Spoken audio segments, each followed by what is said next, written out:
Hello मेरे physics के शौकीन। Optics is the study of light and phenomenon of light. Last chapter we are discussing light as ray optics. In this chapter we will discuss light as wave optics. Hello my dear students, I am Ashwini Padi. Today we will discuss the light as wave. So without taking time, let's start the topic. Topic is your wave optics. देखो बेटा, wave optics क्या होता है अभी तक पढ़े थे। When we are discussing optics, optics was the study of light. Light के बारे में पढ़ रहे थे, लाइट के फेनोमेनन के बारे में पढ़ रहे थे। अब ये जो ऑप्टिक्स तो था स्टडी ऑफ लाइट, बट तब कंसीडर कर रहे थे लाइट एज रे। अब लाइट रे क्यों था, अब क्यों वेव है? लाइट वेव इसीलिए था from the your ancient theory of light.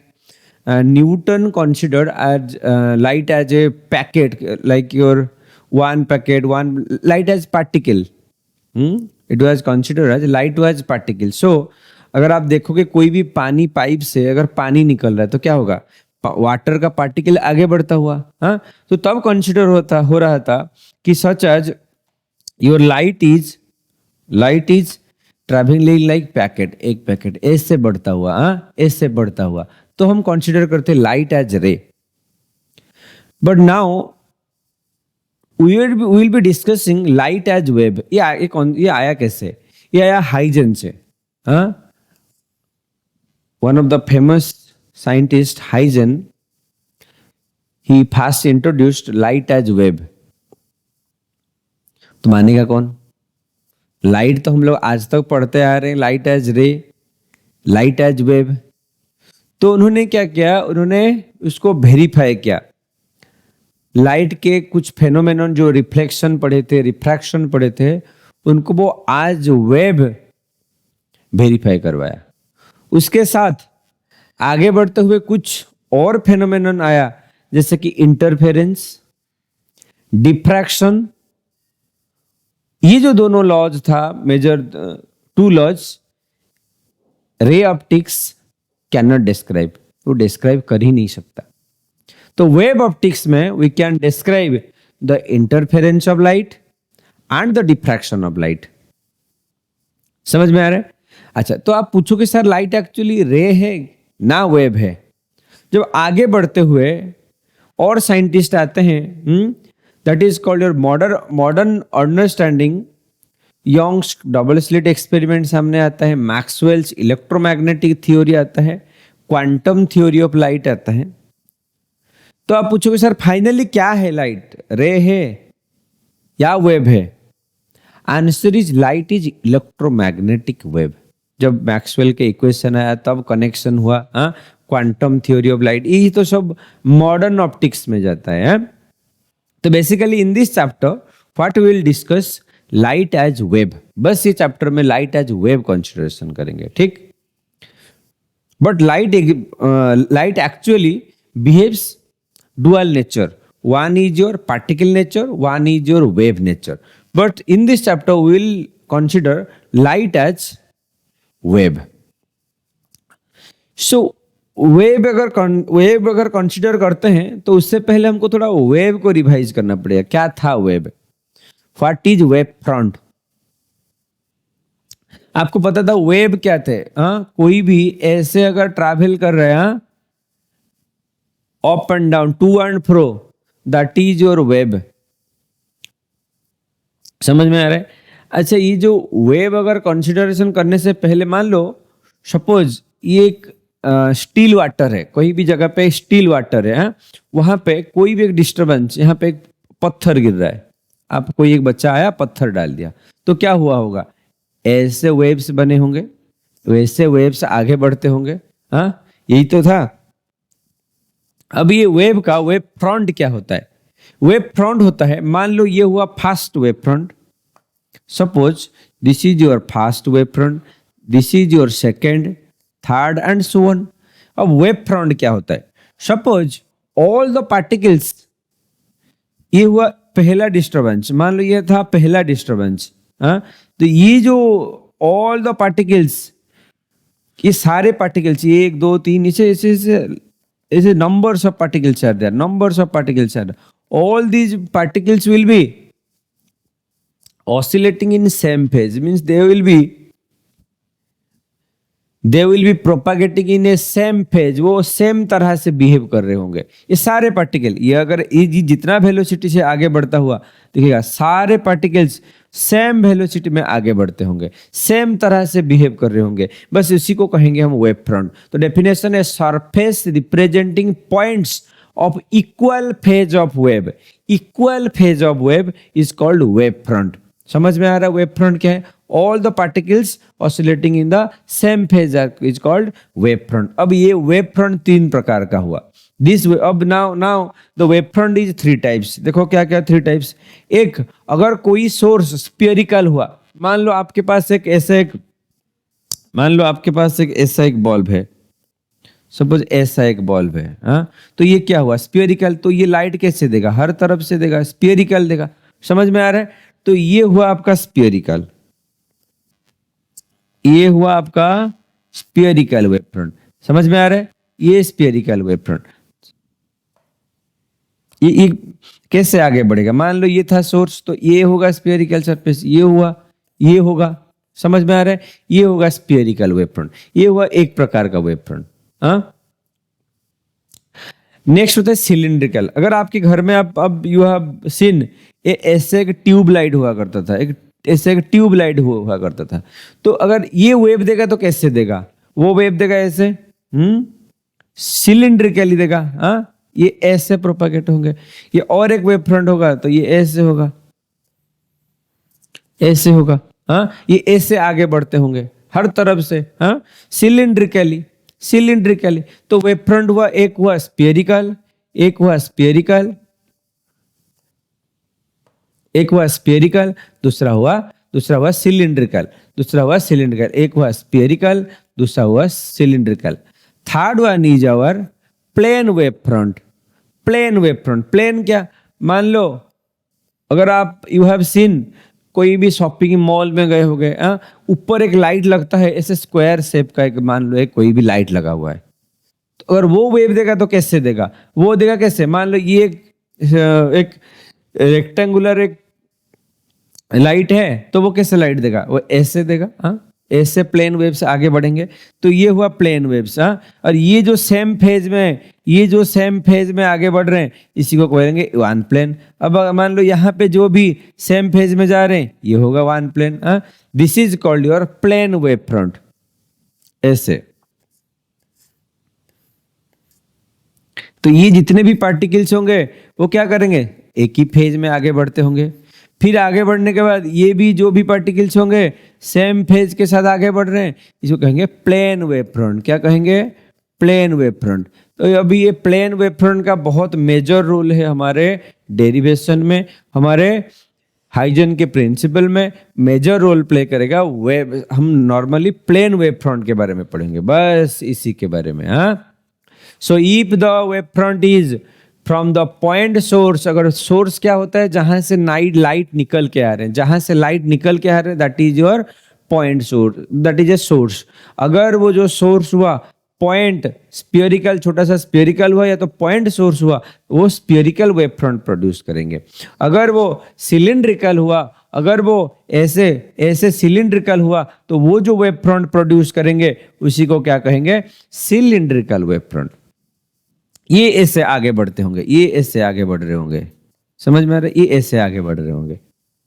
अच्छा, अगर wave front from a linear source, linear source क्या होता है? प्लेन सोर्स, कोई भी प्लेन सोर्स है लाइट, अगर वो सोर्स प्लेन हो रहा है तब जो वेव फ्रंट बनेगा इसी को कहेंगे प्लेन वेव फ्रंट। समझ में आ रहा है? अब ये वेव फ्रंट के टाइप्स हम डिस्कशन किए। अब ये हाइजन ही थे जिन्होंने इंट्रोड्यूस किए light as wave. Why he consider light as wave? और जो वेव को वो कंसीडर किए, जो प्रोपागेशन को समझाएंगे उससे पहले कुछ वो प्रिंसिपल बनाए कि हाँ ऐसे लाइट आगे बढ़ रहे होंगे, ये जो पार्टिकल जो वेव बन रहे होंगे ऐसे आगे बढ़ते होंगे। तो इसके लिए बस दो रूल समझेंगे, दो लॉज समझेंगे। हाँ, देखो पहला क्या होता है, वो बोल रहे हैं each point of the wave front act as a secondary source of a spherical wavelet। मान लो स्फेरिकल हो, कुछ भी हो, जरूरी नहीं स्फेरिकल हो। सपोज वो बोल रहे हैं, मान लो ये था सोर्स, ये जो वेव्स बन रहा है, ये जो वेवलेट था, फास्ट वेव फ्रंट, हर जगह एक एक पार्टी, ऐसे बहुत सारे पार्टिकल्स होंगे, ऐसे बहुत सारे पार्टिकल्स होंगे, ऐसे बहुत सारे पार्टिकल्स होंगे। समझ में आ रहा है? ये हर वो particle, each point on the wave front, each point on the wave front, each point on the wave front, वो क्या करेंगे? Act as secondary source. वो क्या करेंगे? ये जैसे था सोर्स S1, ये और एक बहुत सारे छोटे छोटे छोटे छोटे सोर्स बन जाएंगे। ये खुद वो एक एक सोर्स बन जाएंगे, वो खुद ही में एक एक सोर्स बन जाएंगे। फिर क्या करेंगे? वो सोर्स, वो क्या करेंगे? सोर्स बनेंगे तो वो और एक एक वेब बनाएंगे, तो ये और एक वेब बनाएंगे, ये हर वो सोर्स और एक एक वेब बनाएंगे। समझ में आ रहा है? फिर क्या बोलते हैं, देखो अगला पॉइंट में, ये तो पॉइंट नंबर 1। पॉइंट नंबर 2 में क्या बोलते हैं, देखो, the new wave front is the tangent surface of the, अच्छा, इसको अगर हर वो इसका टेंजेंट ड्रॉ करेंगे, टेंजेंट ड्रॉ करेंगे, टेंजेंट ड्रॉ करेंगे, और इसको अगर मिलाएंगे, ये जो भी बनेगा, इसको मिलाने से जो भी बना, इसी को क्या कहेंगे? इसी को कहेंगे सेकेंडरी वेवलेट। ये था प्राइमरी वेवलेट, ये था प्राइमरी वेव फ्रंट।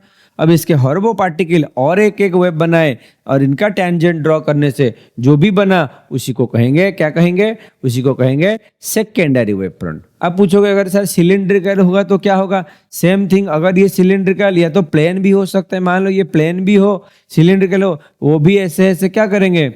ऐसे ऐसे और भी ऐसे और छोटे छोटे वो खुद सोर्स बन के और ऐसे वेव्स बनाते होंगे। अगर हम उनका टेंजेंट भी ड्रॉ करेंगे तो ये होगा सेकेंडरी। अब ये फिर से करेंगे, अब ये फिर से करेंगे, हाँ, अगर इनका हम ये ड्रॉ करेंगे तो ये होगा अगला next wave front.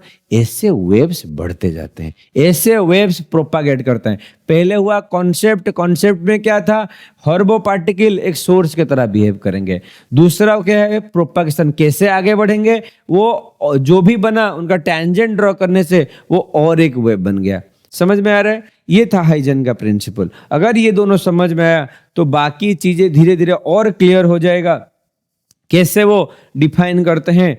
Law of reflection using the principle. हमने क्या पढ़ा था? Law of reflection using your आज रे ऑप्टिक्स। रे ऑप्टिक्स में क्या पढ़ा था? जब ये था एक मिरर, मान लो ये था एक मिरर, ये आया लाइट रे, ये गया लाइट रे, ये था आपका normal means perpendicular to the plane. समझ में आ रहा है? अच्छा, ये जो था प्लेन, ये जो था मिरर, ये आया इंसिडेंट, ये तो आया रिफ्लेक्शन। इन दोनों में क्या था? Angle of incidence equal to angle of incidence equal to angle of reflection. यही तो प्रूव किया था हमने, यही था लॉ ऑफ रिफ्लेक्शन। अगर हम इसको प्रूव कर लेते हैं यूजिंग वेब तो हो गया हमारा। तो देखो वो कैसे प्रूव किए थे लॉ ऑफ रिफ्लेक्शन को। वो क्या करते हैं? पहले देखो, मान लो ये है आपका मिरर, ये आपका मिरर, हाँ, ये आपका मिरर पे क्या आया? इंसिडेंट हुआ। मिरर पे क्या हुआ? इंसिडेंट हुआ। देखो कैसे इंसिडेंट हुआ। मान लो ये हुआ इंसिडेंट, ये आया और ये आया, ये आपका प्लेन वेव फ्रंट आ रहा है, दिखाई दे रहा है? ये प्लेन वेव फ्रंट आ रहा है, समझ सर, ये प्लेन वेव आ रहा है। अगर ये प्लेन को मैं, अगर इसको मैं एक परपेंडिकुलर ड्रॉ कर दूं, तो यही होगा प्लेन वेव फ्रंट, ये होगा प्लेन वेव फ्रंट। समझ में आ रहा है? ये क्या होगा? ए बी होगा प्लेन वेव फ्रंट। देखो वो कैसे हुआ है, मैं फिर से ड्रॉ कर रहा हूं। मान लो ये था मिरर, ये था आपका मिरर, ये आया वेव, ये आया वेव इंसिडेंट हुआ, ये आपका वेव इंसिडेंट हुआ। हाँ, तो क्या हुआ होगा? ये मान लो इसको अगर मैं परपेंडिकुलर ड्रॉ करूं तो ये होगा इसका वेव फ्रंट, ए बी होगा वेव फ्रंट। समझ में आ रहा है? ए बी होगा वेव फ्रंट। अच्छा, जब ए आया होगा वो क्या किया होगा? वो बनाया होगा ऐसे वेव फ्रंट। वो जब ये पॉइंट पहुंचा होगा, ये बनाया होगा, भी ये भी बनाया होगा, ये भी बनाया होगा। अगर हम इसका क्या करते हैं? टेंजेंट ड्रॉ करते हैं तो ये वो ऐसे चले गए होंगे। ये कैसे गए होंगे? ये ऐसे गए होंगे। समझ में आ रहा है? अब अगर इसका मैं टेंजेंट ड्रॉ करता हूं, ये जो बन रहा है, हाँ, ये होगा, ये था ए बी, सपोज ये हुआ बी पॉइंट, हाँ, तो ये क्या होगा? B dash. अब ये ए यहां तक पहुंचा होगा तो ए डैश, बस इसे वही नाम दिया गया है। लुक हियर, ये आपका आया इंसिडेंट्स, ये आया इंसिडेंट्स, ये गया रिफ्लेक्शन, ये गया रिफ्लेक्शन। अब पूछो सर इसका रोल क्या है, ये दोनों क्यों ड्रॉ कर रहे हो? यही तो है प्लेन। प्लेन कैसे निकालेंगे? मैं प्लेन वेव क्या बोला था, ये प्लेन, ये ऐसे वेव जा रहे हैं, या तो नहीं तो ऐसे भी ड्रॉ कर सकते हो, हाँ ऐसे जा रहे हैं, ये हुआ प्लेन वेव। तो यही तो है, ये जो प्लेन थोड़ा टिल्ट होके आ रहा है। मान लो सपोज ये एक सरफेस है, ये सरफेस है, ये आ रहा है प्लेन, तो कैसे आएगा? ऐसे आ रहा है, ऐसे आ रहा है। अगर उसको ऐसे देखोगे, देखो एक पॉइंट पहले टच कर रहा है, दूसरा पॉइंट थोड़ा ऊपर है, हाँ आपको दिखाई दे रहा होगा, एक पॉइंट ऊपर है। जब तक वो पहुंचेगा फिर वो ऐसे गया होगा, समझ में आ रहा है? फिर वो कैसे गया होगा? ऐसे ही गया होगा।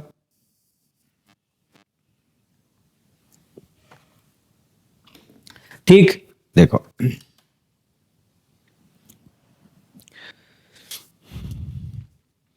अब हमको क्या चाहिए?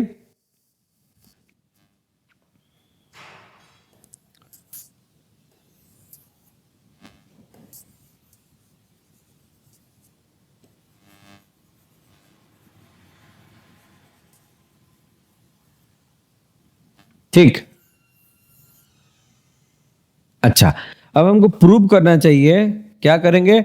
आई should be equal to R. अब ये इंसिडेंट एंगल किसके साथ इक्वल होना चाहिए? किसके साथ इक्वल होना चाहिए? मैं थोड़ा क्लीन कर दूं ताकि और अच्छे से दिखाई दे, समझ में आ रहा है? थोड़ा सा क्लीन कर देता हूं।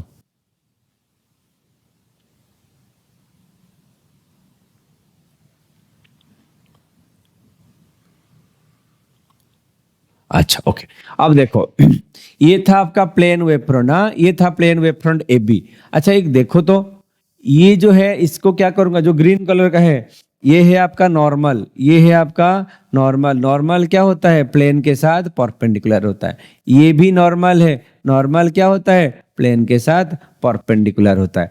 तो ये हुआ आपका, अगर आपका इंसिडेंट, ये जो एंगल होगा इसी को तो एंगल ऑफ इंसिडेंस कहेंगे, हाँ। अच्छा मुझे एक बात बताओ, ये आया वेव फ्रंट, ये उसका है परपेंडिकुलर, ये अगर इंसिडेंट एंगल तो ये कितना होगा? 90 माइनस आई। अगर मैं इसको लेता हूं 90 माइनस आई, अब बताओ ये भी तो 90 डिग्री, तो ये क्या हो जाएगा? ये भी एंगल जो बचेगा आई ही बचेगा। आप पूछोगे सर कैसे? देखो ये देखो, ये दोनों हुए 90, ये 90 माइनस आई, ये तो आई ही बचेगा ना। देखो 90 से 90 माइनस आई माइनस कर दो, क्या बचेगा? आई ही बचेगा। 90 माइनस 90 माइनस आई खोलने से क्या होगा? ये आई हो जाएगा, प्लस 99 कैंसिल हो जाएंगे। तो ये एंगल हो रहा है आई। बोलो समझ में आ रहा है? बोलो समझ में आ रहा है? अब ये एंगल क्या बना? ये एंगल बना आपका 90 माइनस आई।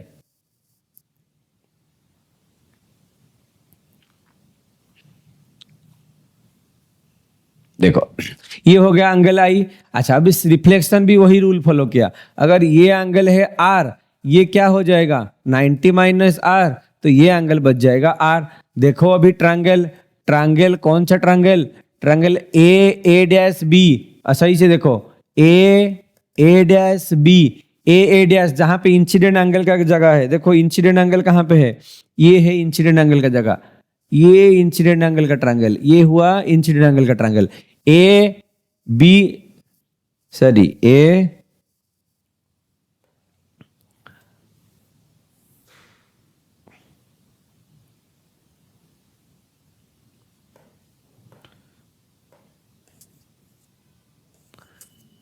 देखो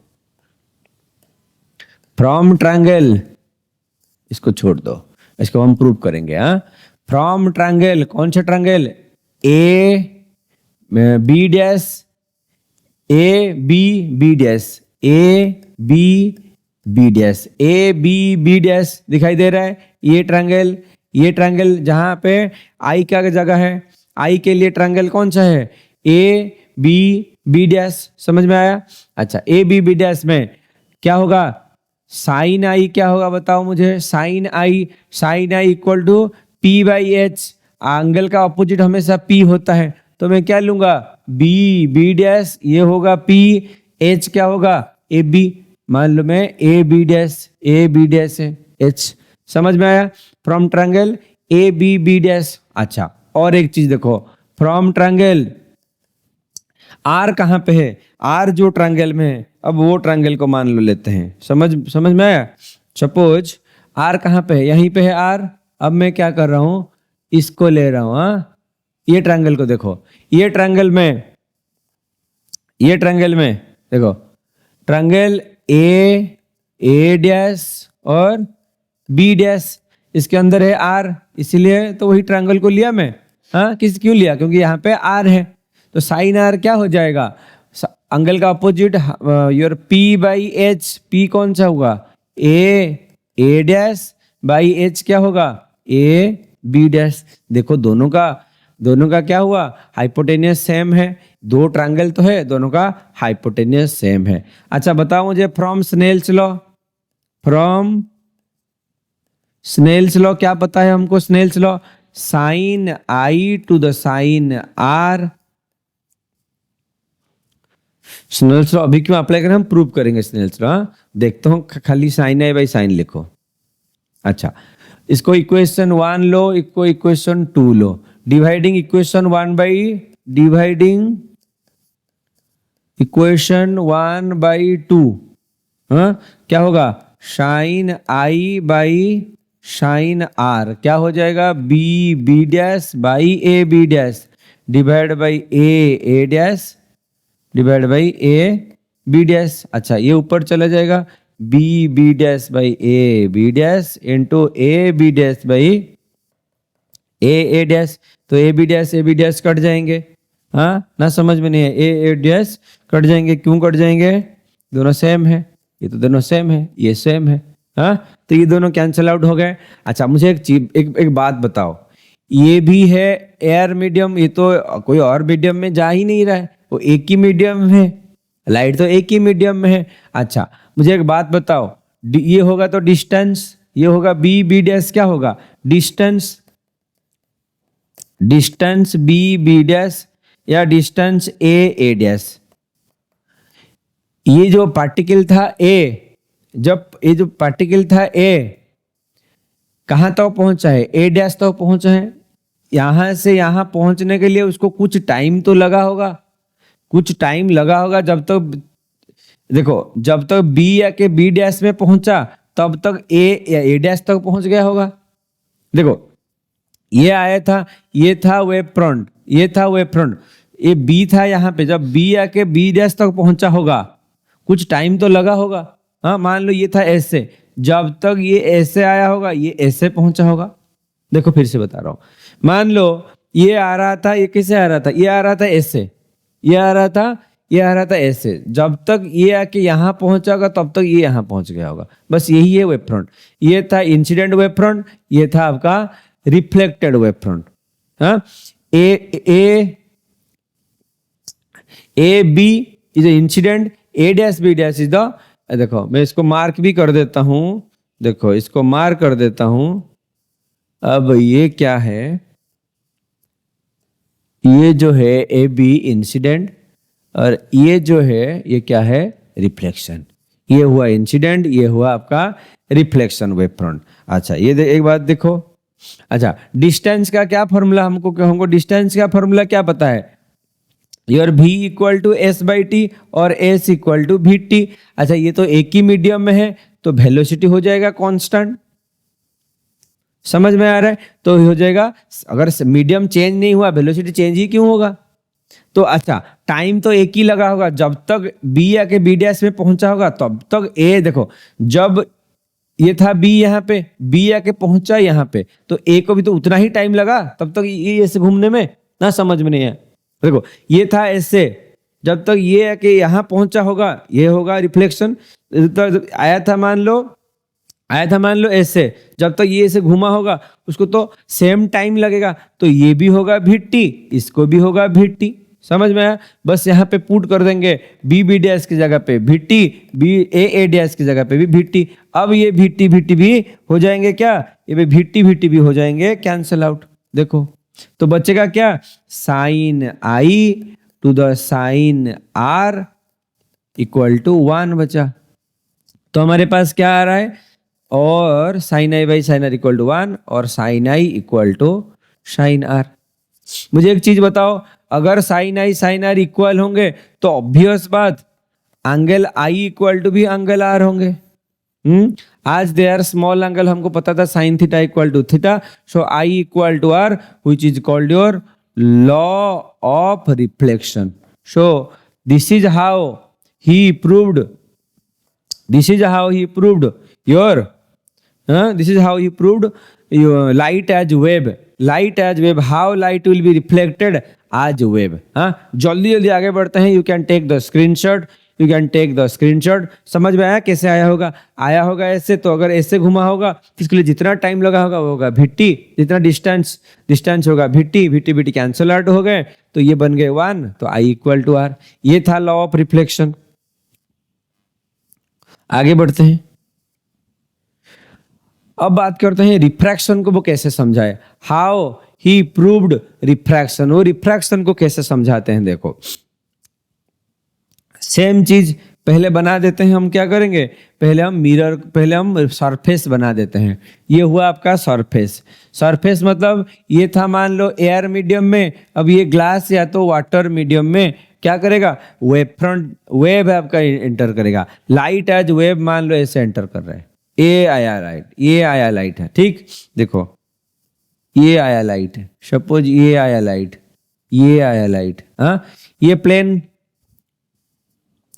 ये प्लेन वेव ऐसे आया होगा। अगर इसको मैं परपेंडिकुलर ड्रॉ करूं तो ये होगा उसका वेव फ्रंट, मान लो इसका नाम देता हूं मैं ए बी। समझ में आया, ये ऐसे आया होगा वेव फ्रंट।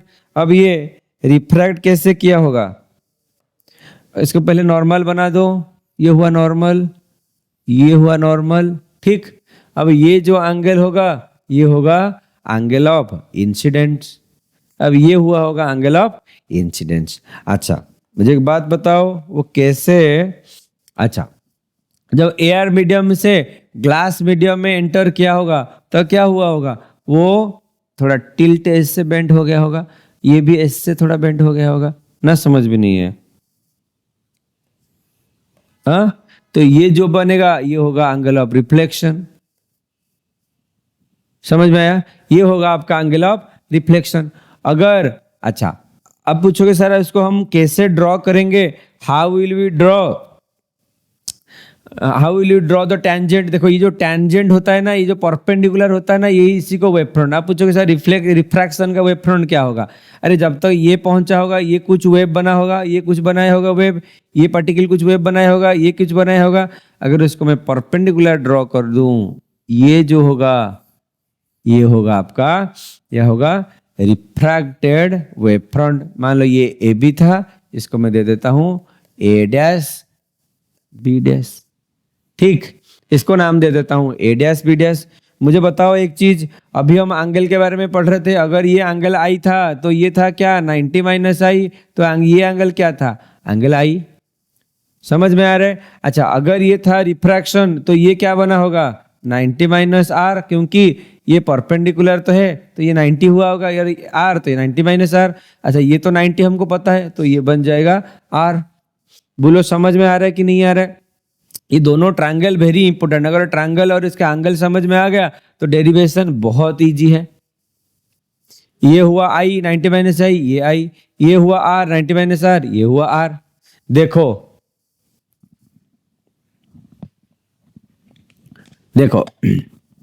फ्रॉम ट्रायंगल,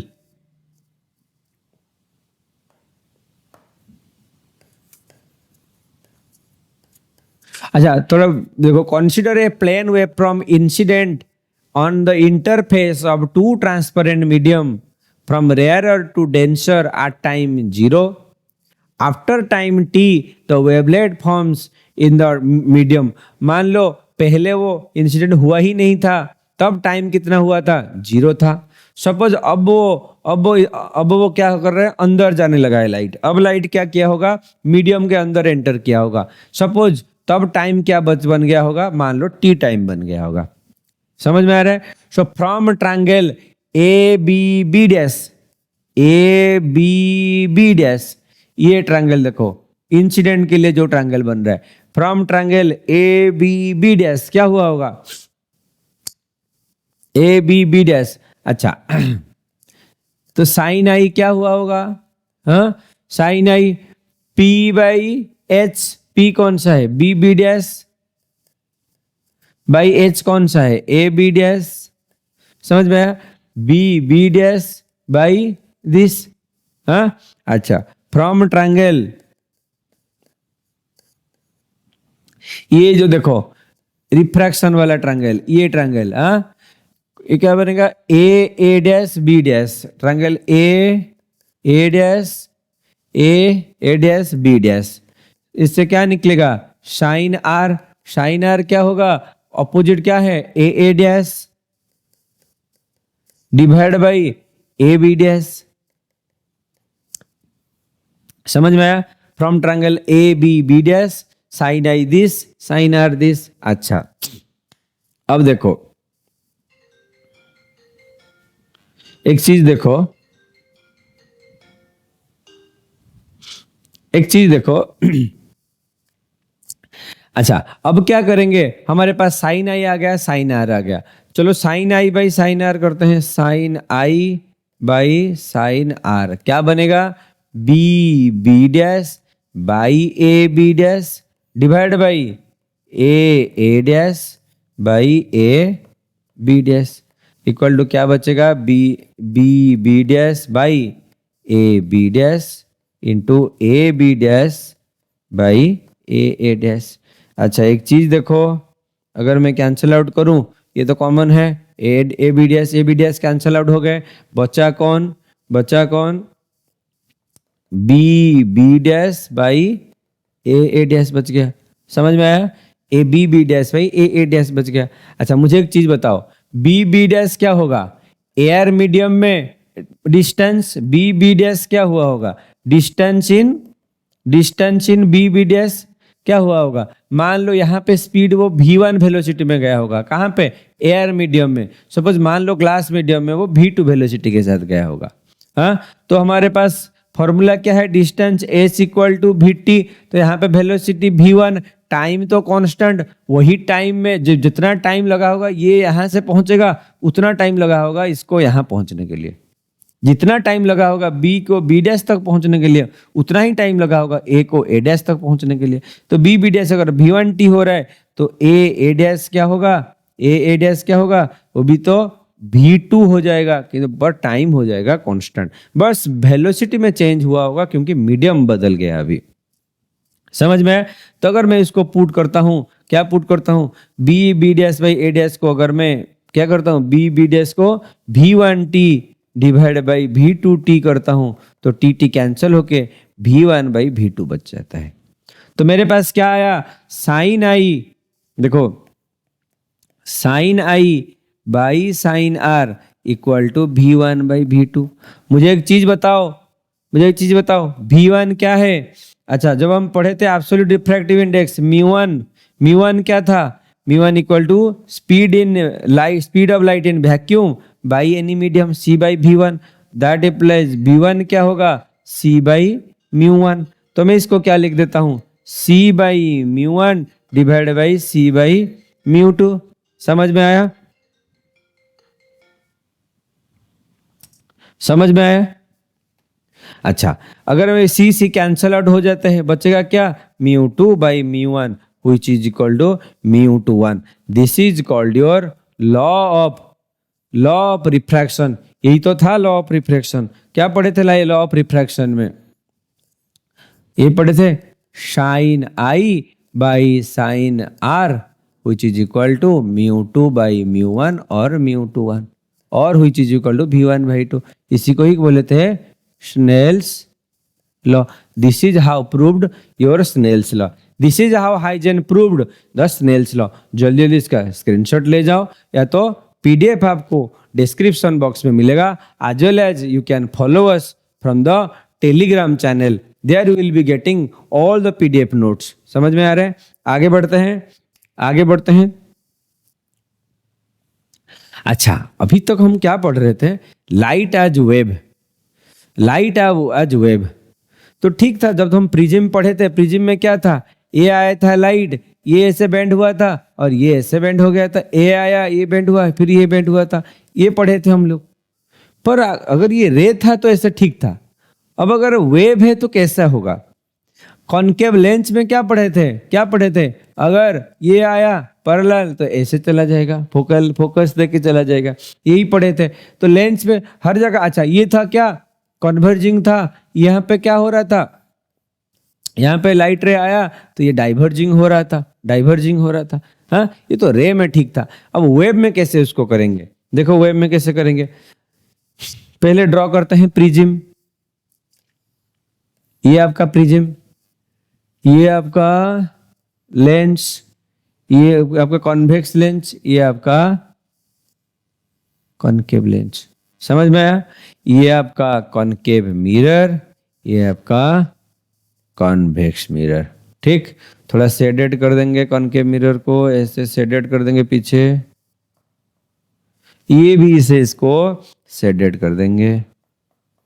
तो ये क्या बन गया? कॉन्वेक्स मिरर बन गया। समझ में आया? अच्छा, अब यहां पे कैसे देखो डिराइव करते हैं। देखो कैसे light wave, how light as wave behave in case of F prism. Suppose ऐसे प्लेन वेव आया होगा, सपोज ऐसे प्लेन वेव आया होगा। मुझे एक बात बताओ, जब ऐसे प्लेन वेव आया होगा तो पहले कौन प्रिज्म को टच किया होगा? प्रिज्म को कौन पहले टच किया होगा? ये पार्ट टच किया होगा पहले, आके ये ऐसे पहुंच गया होगा। नहीं, ये ऐसे पहुंच गया होगा। जब ये पहुंचा, इसी के लिए लंबा सा दूरी था। और ये तो ये था air medium, glass medium, air medium. मुझे एक बात बताओ, अगर एयर मीडियम में स्पीड हम ज्यादा पढ़े थे तो ये अगर जल्दी से यहां पहुंच गया होगा। ठीक, अब इसके लिए लंबा सा दूरी ग्लास के अंदर जाना पड़ेगा, तो ये थोड़ा हो जाएगा स्लो ना, समझ में नहीं आया? ये थोड़ा हो जाएगा कैसे? ये थोड़ा सा हो जाएगा स्लो। और ये क्या करेगा? ये ऐसे आगे निकल जाएगा। ये क्या करेगा? ये थोड़ी सी दूरी गया होगा। ये क्या करेगा? ये बहुत आगे निकल गया होगा। अगर इनका मैं वेव ड्रॉ करता हूं तो ऐसे वो टिल्ट होके होंगे। कैसे होंगे? ऐसे वो टिल्ट होके होंगे।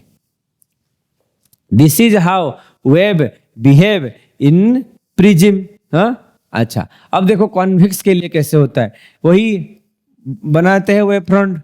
ये था प्लेन वेव फ्रंट, पहले कौन टच किया होगा? पहले यहाँ पे टच हुआ होगा, ऐसे टच हुआ होगा। हाँ, इसके लिए तो कम दूरी पर ये हुआ ग्लास, ये हुआ एयर, ये भी हुआ एयर। इसके लिए लंबा सा दूरी, इसके लिए थोड़ा सा रास्ता। हाँ, तो ये क्या किया होगा? ये ऐसे टिल्ट हो गए होंगे, ये ऐसे बेंड हो गए होंगे। ठीक, और ये बहुत कम दूरी। और ये जो बनेगा, ये बनेगा, ये आपका क्या बनेगा? ये बनेगा आपका after your refraction through the convex lens, ऐसे बना होगा, ये और ऐसे बना होगा। ऐसे करते हुए वो क्या कहे होंगे?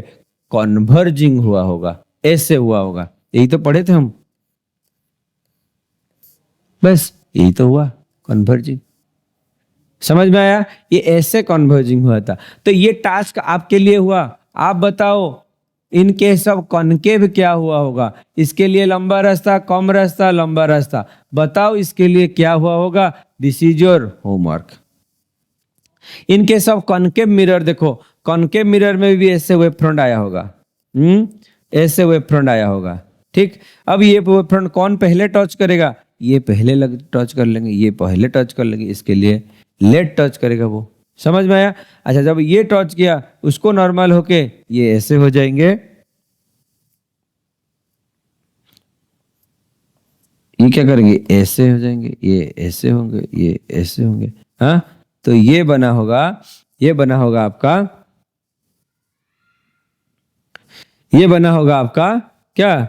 सेकेंडरी आपका आफ्टर रिफ्लेक्शन वेव फ्रंट ये बना होगा। ये होगा इंसिडेंट वेव फ्रंट, ये होगा रिफ्लेक्शन। ठीक, ये होगा इंसिडेंट, ये होगा आपका after reflection, after refraction the wave front in the prism. अब ये होमवर्क आपके लिए, कॉन्वेक्स के केस में अगर ऐसे आया होगा वेव, तो कैसे वो रिफ्लेक्ट हुआ होगा, वो कैसे रिफ्लेक्ट हुआ होगा वो आप बताओ। ठीक, आगे बढ़ते हैं। नेक्स्ट होता है interference. Now the phenomena starts. अब तक जो भी हम पढ़ रहे थे, अब तक जो भी discussion we are doing, these are all already proved in the ray optics topic. ये अभी तक का जो भी डिस्कशन था वो रे ऑप्टिक्स में हम लोग डिस्कशन कर चुके थे। बस हम लाइट को आज वेव प्रूव कर रहे थे, reflection, refraction and the behaviour of light as wave in a prism, in lens and the mirrors, spherical mirror, plane mirror. ये सुनो, अब बात करते हैं the first phenomena in wave optics, that is your interference. Interference क्या होता है? Interference is superposition of light waves. अब पूछेंगे सर सुपरपोजिशन, पहले बताता हूं सुपरपोजिशन क्या है। मान लो ये एक सोर्स से ये एक सोर्स से आगे बढ़ रहा है और यहां से एक सोर्स से आगे बढ़ रहा है, ठीक। अगर ये वेव और एक वेव के साथ सुपर इम्पोज करते हैं, उसी को ही सुपरपोजिशन कहते हैं। मान लो ये एक सोर्स से ये ऐसे वेव आ रहा है,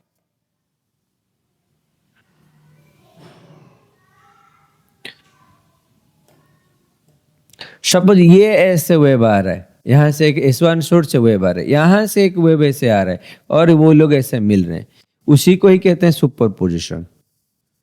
समझ में आया? उसी को कहते हैं सुपरपोजिशन।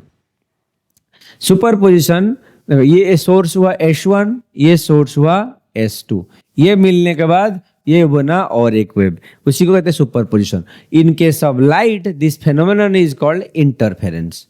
वेव के केस में वो सुपरपोजिशन था, अब जब सुपरपोजिशन लाइट में हुआ उसी को ही हम इंटरफेरेंस कहते हैं। तो सुपरपोजिशन ऑफ टू और more waves resulting a new wave pattern called interference. मान लो दो वेव हो रहा था तो वेव y क्या बनेगा? y1 प्लस y2, और ये जो सॉम होंगे वो होंगे वेक्टर सॉम, वो डिपेंड करेंगे उनके डायरेक्शन पे। समझ में आ रहा है? दैट ये वेक्टर सॉम होंगे। अब ये इंटरफेरेंस हो गया दो प्रकार का।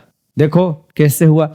मान लो ये ऐसे एक वेव आ रहा था, उसके ऊपर और एक वेव ऐसे सुपर इम्पोज हुआ, तो ये यहाँ पे क्या हो जाएगा? यहाँ पे ऐड हो जाएंगे वो, हाँ, that will be make a constructive. ये क्या हो जाएंगे? ऐड हो जाएंगे। तो मान लो ये था आपका y1, ये था आपका y2, ये हो जाएंगे सॉम, रिजल्टेंट।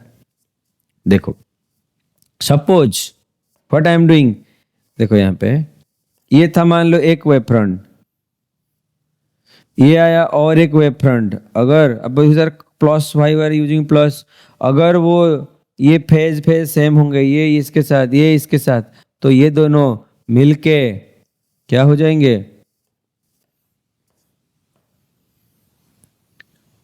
हाँ, ए से बढ़ जाएंगे। हाँ, this is called constructive. When crest of one wave overlap with crest of other. Similarly, top of one wave overlap with top of other, increase in amplitude. अब ये इसके साथ ऐड हो गया, उसका एम्पलीट्यूड में इंक्रीज हुआ। देखो इसमें इंक्रीज हुआ, एम्पलीट्यूड में इंक्रीज हुआ। बस यही इंक्रीज को, इसी को ही कहते हैं, क्या कहते हैं? Constructive wave front. आप पूछोगे तो सर डिस्ट्रक्टिव वेव फ्रंट क्या होगा? तो क्या अगर डिस्ट्रक्टिव कब होगा? अच्छा देखो डिस्ट्रक्टिव कब होगा। मान लो एक वेव ऐसे आ रहा था और एक वेव कहां से जाएगा? ये ऐसे जाएगा, तो क्या होगा? एक का क्रेस्ट दूसरे का ट्रॉप के साथ मिल रहा है, एक का क्रेस्ट दूसरे का ट्रॉप के साथ मिल रहा है, तो वो कैसे हो जाएंगे? ऐसे हो जाएंगे। मान लो ये था वेव एक, हाँ, मान लो मैं और एक वेव लेता हूं, तो ये क्या हुआ? मान लो ये था y1 वेव, ये था y2 वेव, इसका क्रेस्ट के साथ इसका ट्रॉप मिल रहा है, इसके क्रेस्ट के साथ इसका ट्रॉप मिल रहा है, हाँ, तो यहाँ पे क्या हो जाएंगे? वो सब्सट्रैक्शन हो जाएंगे, y1 माइनस y2। ठीक, अब इसी को प्रूव करेंगे। ये तो लॉजिकली समझ में आ रहा है, बस इसी को डेरिवेशन के साथ समझेंगे। इसको डिराइव करेंगे फ्रॉम योर वेब, वेब से लाएंगे कुछ कॉन्सेप्ट, हम इसको अप्लाई करके हम डिराइव करेंगे कब होगा कंस्ट्रक्टिव वेव, कब होगा डिस्ट्रक्टिव वेव। देखो कंस्ट्रक्टिव वेव होने के लिए देखो क्या होना चाहिए? पाथ। देखो दो चीज याद रखना पड़ेगा, एक चीज है पाथ, दूसरा है फेज। पाथ क्या होता है? पाथ वेव का पाथ जिसको कहते हैं वेव लेंथ, वही होता है path. Wave length, wave length क्या होता है? मान लो ये हुआ एक कंप्लीट साइकिल, यहां से यहां तक ये हुआ कंप्लीट साइकिल, इसी को बोलूंगा मैं वेवलेंथ लैम्बडा, इसी को कहूंगा वेवलेंथ लैम्बडा। अब पूछेंगे सर फेज क्या है? फेज क्या है? Phase is the angle for this, वो पूरा एंगल को ही कहते हैं फेज। अब पूछो यहां से हुआ मान लो 0, ऐसे बढ़ते हुए ये हुआ π/2, ये हुआ पाई, ये हुआ 3π/2, ये हो जाएगा 2π। तो ये पूरा साइकिल के लिए कितना हो रहा है फेज? 2π। पूरा साइकिल के लिए कितना हो रहा है फेज? 2π हो रहा है। समझ में आया? देखो कॉन्स्ट्रक्टिव कब हुआ था? कॉन्स्ट्रक्टिव तो तब हुआ था जब एक के क्रेस्ट के साथ दूसरे का क्रेस्ट ही मिला था। ठीक, जब क्रेस्ट के साथ क्रेस्ट मिला था तब उसको कॉन्स्ट्रक्टिव कहें। अच्छा मुझे बताओ, अब ये दोनों में कुछ पाथ में कोई डिफरेंस है ना? नहीं है। ये तो यहां से ये भी 0 से शुरू हुआ, ये भी तो 0 से शुरू हुआ है, तो ये क्या हो जाएगा? ये हो जाएगा 0 हो सकता है। अच्छा अगर एक बात बताओ, अगर मैं इसको हटा दूं, अगर मैं इसको यहां से शुरू करूं, अगर मैं इसको यहां से शुरू करूं तो ये क्या हो जाएगा? ये था लैम्बडा, ये कितना था? ये था और एक लैम्बडा, ये था 0 से शुरू हुआ, ये लैम्बडा से शुरू हुआ। अगर ये यहां से शुरू होता तो 2 लैम्बडा से शुरू होता, अगर यहां से शुरू होता 3 लैम्बडा से शुरू होता। तो ऐसे बढ़ते हुए क्या हो गया? वो n लैम्बडा फेज डिफरेंस में जो भी रहेंगे उसको क्या करेंगे? उसको कॉन्स्ट्रक्टिव बनाएंगे, कॉन्स्ट्रक्टिव बनाएंगे। अब ये लैम्बडा के साथ हुआ, फिर अगला लैम्बडा, फिर अगला लैम्बडा, तो ये बना पाथ डिफरेंस, हमेशा लैम्बडा रहा, लैम्बडा का प्रोडक्ट में रहा, that is your n lambda. अच्छा फेज डिफरेंस देखो, फेज डिफरेंस, अच्छा फेज क्या था? फेज हमारा था 2π। हाँ, अगर ये होगा 0 तो ये होगा 0। लैम्बडा का वैल्यू कितना हुआ? एक वेव के लिए, एक लैम्बडा के लिए फेज क्या था? 2π। तो दूसरा के लिए क्या हुआ होगा? 4π। तीसरा के लिए क्या हुआ होगा? 6π। तो दिस इज जो 2π, 4π, 6π अप टू 2nπ। तो ये क्या हुआ? ये फेज डिफरेंस हुआ 2nπ। फेज डिफरेंस क्या हुआ? 2nπ हुआ। अब पूछो कि सर डिस्ट्रक्टिव के केस में क्या होता है? देखो डिस्ट्रक्टिव क्या था? ये था मान लो इसका क्रेस्ट, अगर क्रेस्ट के साथ क्या मिल रहा था? क्रेस्ट के साथ क्या मिल रहा था? ट्रॉप मिलना चाहिए, तो अभी जाके वो डिस्ट्रक्शन हो रहा था। एक के क्रेस्ट के साथ दूसरे का अगर ट्रॉप मिलेगा तभी होगा डिस्ट्रक्टिव। अच्छा सपोज ये हुआ आपका 0 से शुरू हुआ, मान लो ये 0 से शुरू हुआ, ये कहाँ खत्म हुआ होगा? लैम्बडा में खत्म हुआ होगा, लैम्बडा में खत्म हुआ होगा। ये फिर दूसरा वेब लैम्बडा से शुरू करके 2 लैम्बडा तक खत्म हुआ होगा, यही हुआ होगा wavelength of the second wave. हाँ अच्छा एक चीज देखो, अगर ये स्टार्टिंग होता है यहां से, स्टार्टिंग कहां से होता है? यहां से हमेशा से अगर स्टार्ट होता है, यहां से स्टार्ट होता है, तो ये क्या हुआ? ये पीछे है, तो इसको मैं क्या कर सकता हूं? ये अगर पूरा हुआ एक लैम्बडा, तो इसका आधा से शुरू करेंगे तो क्या हो जाएगा? λ/2। तो ये दोनों का फेज डिफरेंस में क्या आया? λ/2। अब यहाँ पे क्या हो जाएगा? 3 λ/2, 5 λ/2 एंड सो ऑन। अगर ये रिलेशन को आगे बढ़ाऊं तो मुझे क्या मिलेगा? 2n - 1 λ/2। ये रिलेशन मुझे आगे मिलेगा, पाथ डिफरेंस 2n - λ/2। अच्छा मुझे एक चीज बताओ, पूरा साइकिल के लिए फेज क्या था? 2π। हाफ साइकिल के लिए क्या हो जाएगा? पाई और पाई। तो बस वही चीज लिखा हूं, पाई, 3π, 5π अप टू 2n - 1π। ये होगा डिस्ट्रक्टिव इंटरफेरेंस के लिए फेज डिफरेंस और पाथ डिफरेंस। अगर ऐसे ही बने होंगे तभी वो कंस्ट्रक्टिव वेव बनेंगे, अगर ऐसे ही फेज डिफरेंस में होंगे या तो पाथ डिफरेंस में, तभी वो कंस्ट्रक्टिव या तो डिस्ट्रक्टिव बनेंगे। कंस्ट्रक्टिव के लिए क्या मिला? 0 λ 2 λ, ये होगा पाथ डिफरेंस। तो आपका 0 2π 4π 2nπ, ये हुआ आपका फेज डिफरेंस। डिस्ट्रक्टिव के लिए क्या बनेगा? λ/2, 3 λ/2, 5 up to 2n - λ/2। Similarly path difference के लिए क्या बना होगा? 0 आपका पाई से शुरू हुआ होगा, पाई, 3π, 5π अप टू 2n - π तक हुआ होगा। ये था आपका इंटरफेरेंस। अब उसको एक्सप्रेशन में कन्वर्ट करेंगे, derive the expression of amplitude and intensity. बस यही जो दो सोर्स से आए थे, ये जो दो सोर्स आए थे वेब, यहाँ मान लो ये था y1 वेब, ये था y2 वेब। मान लो y1 equal to a1 sine omega T हुआ होगा, a2 को मान लो y2 क्या हुआ होगा, ये कुछ और एम्पलीट्यूड के साथ आ रहा होगा, तो इसीलिए ये हुआ इसका एम्पलीट्यूड। साइन ओमेगा टी क्या है, sign omega T actually determine करता है ए का वैल्यू कितना कम या ज्यादा है। देखो हमेशा क्या हो रहा है, वेब कम बेसी हो रहा है, तो ये तो है मैक्सिमम वैल्यू ए। हाँ, हमेशा तो मैक्सिमम नहीं है, कभी मिनिमम, कभी जीरो, कभी मैक्सिमम, बार बार चेंज होता हुआ आ रहा है। हाँ, ये जो चेंज हो रहा है बस ये साइन ओमेगा टी के कंट्रोल में है, किसी को कम ज्यादा करने के लिए।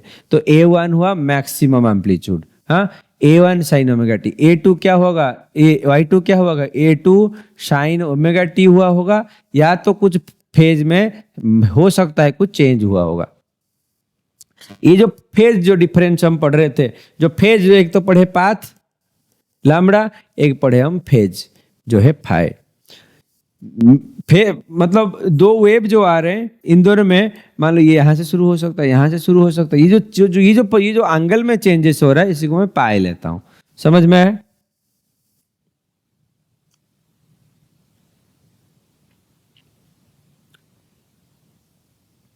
देखो A2 sine omega T plus phi. अब ये दोनों वेव यहाँ पे मिले होंगे, मान लो ये y बने होंगे, हाँ ये y बने होंगे। बस इसका निकालेंगे, क्या होगा एम्पलीट्यूड, क्या होगा उसका फ्रीक्वेंसी, हाँ एम्पलीट्यूड में बस वही एक्सप्रेशन को हम निकालेंगे। अब पूछो सर साइन क्यों लिया है, क्योंकि साइन में अगर दोनों लिया हो तो साइन का ही एक्सप्रेशन आने वाला है। ठीक, चलो डिराइव करते हैं। तो अब सुपर पोजिशन क्या हम डिस्कशन किए, super y equal to y1 plus y2। अब y1 क्या था, A1 sine omega T plus A2 sine omega T plus five. ठीक, अब यही दोनों का मैं सॉम करता हूं। अब इसको खोल देते हैं।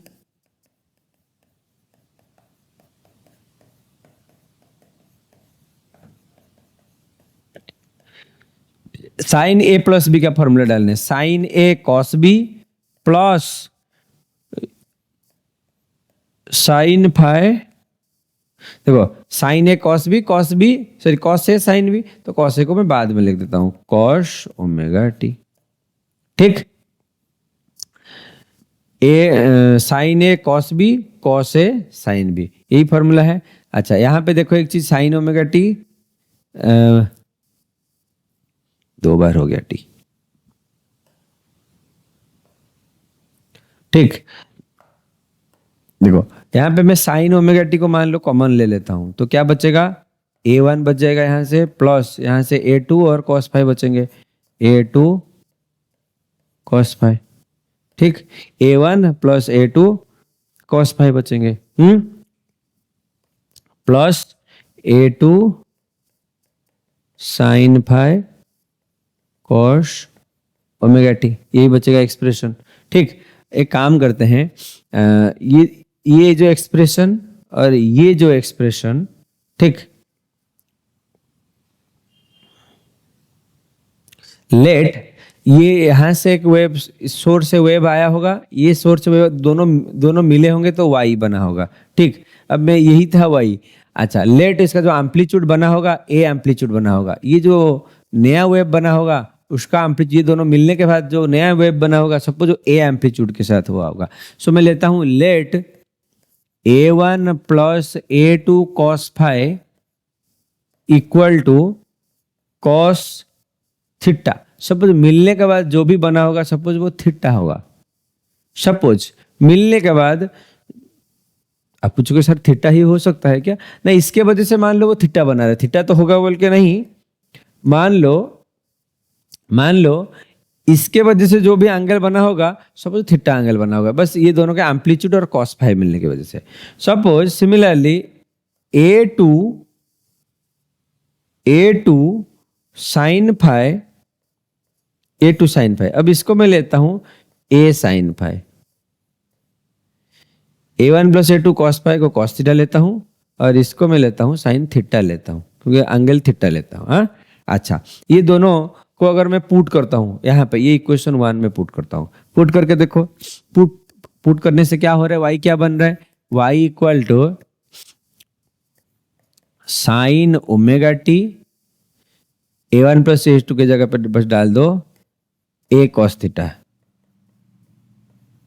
A cos थीटा प्लस यहाँ पर डाल दो A sine theta cos omega T.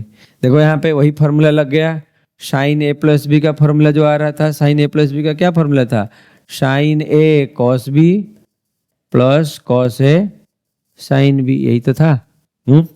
बस यहाँ पे क्या आया, y equal to A sine omega T plus theta.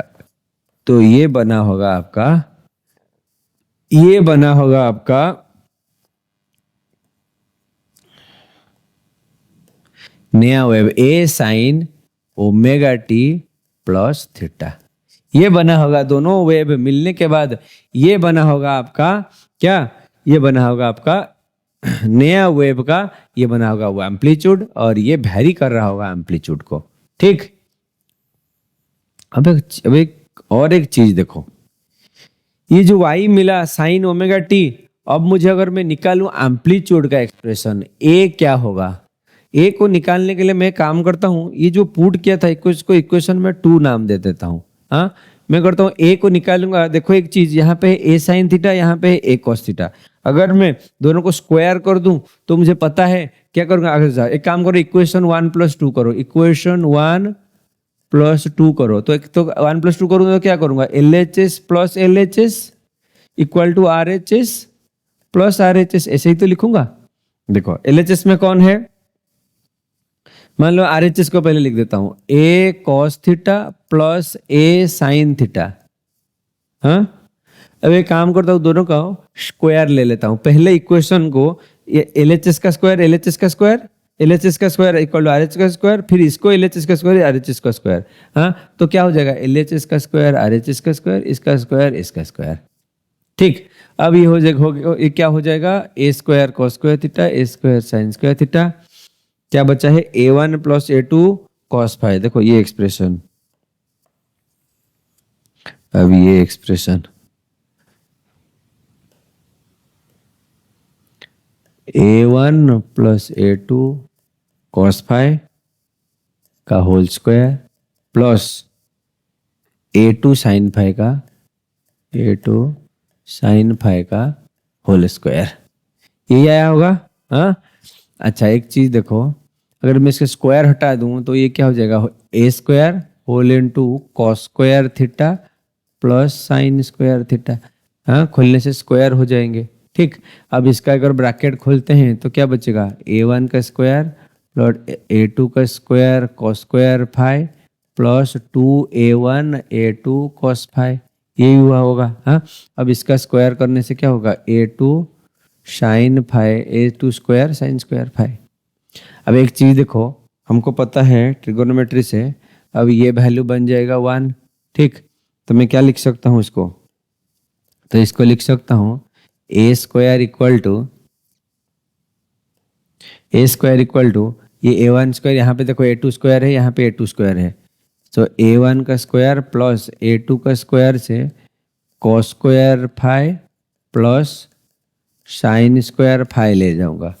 हाँ, बस ये दोनों चले गए, बचा कौन, ये plus 2A1 A2 cos phi. ठीक, अब हमको पता है ये भी हो जाएगा आपका 1, ये भी आपका हो जाएगा 1। ठीक,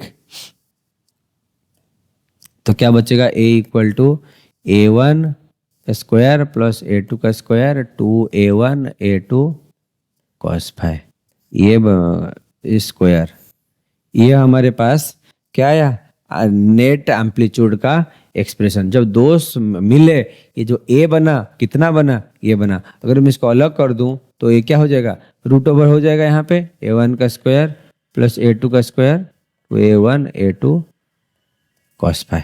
समझ में आया, ये हुआ आपका final expression for the amplitude of the resultant wave after the interference. हाँ, दोनों का सुपर पोजिशन होने के बाद लाइट वेव का ये होगा आपका रिजल्टेंट। अब हम बात करेंगे इंटेंसिटी क्या होता है। जब दो वेव एक दूसरे पे सुपर इम्पोज करते हैं, मान लो ये था एक वेव और एक वेव इसके ऊपर सुपर इम्पोज करता है, ये आया था y1 वेव, ये आया था y2 वेव। जब दो वेव एक दूसरे पे सुपर इम्पोज किया, उनका रिजल्टेंट एम्पलीट्यूड क्या होगा, a1 का स्क्वायर a2 का square plus 2a1 a2 cos phi.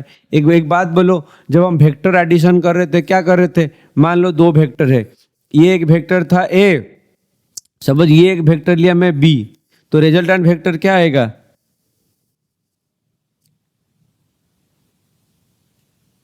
देखो ये था एक वेक्टर, ये था एक वेक्टर, ये था वेक्टर a, ये था वेक्टर b, ये था आपका resultant vector a plus B. हाँ, तो a प्लस बी क्या आया था, A square plus B square plus 2ab cos theta, यही तो आया था, A square plus B square plus 2ab cos theta. ये था आपका थीटा, इसका रूट ओवर, यही पढ़े थे हम वेक्टर सम में, बस यही मिला। तो रिजल्टेंट क्या आया, y equal to y1 plus y2 का वेक्टर सम। तो ये एडिशन हो सकते हैं या तो सब्सट्रैक्शन हो सकते हैं, तो वो वेक्टर के रूल फॉलो करेंगे। आगे बढ़ते हैं। अच्छा, तो हमारे पास क्या आया amplitude, resultant amplitude a equal to a1 का स्क्वायर प्लस a2 का square 2a1 a2 cos phi. ये मिला था हमारे पास एक्सप्रेशन। अच्छा, एक तो था एम्पलीट्यूड, ये जो दोनों जो रिजल्टेंट हमको मिला, एक तो था एम्पलीट्यूड और एक होता है इंटेंसिटी। इंटेंसिटी क्या होता है, इंटेंसिटी ऑफ लाइट। अब ये intensity I directly proportional to amplitude का स्क्वायर, ये स्क्वायर रिलेशन, अब डायरेक्टली इसको याद रखो, I proportional to A square. समझ में आया, बस I proportional to A square. एक काम करो, जहां जहां ए स्क्वायर है, हाँ, वहीं पे आपको आई डाल देना है। अब इसमें पुट करते हैं, अब ये ए रूट ओवर इस तरफ ले आओ, क्या हो जाएगा,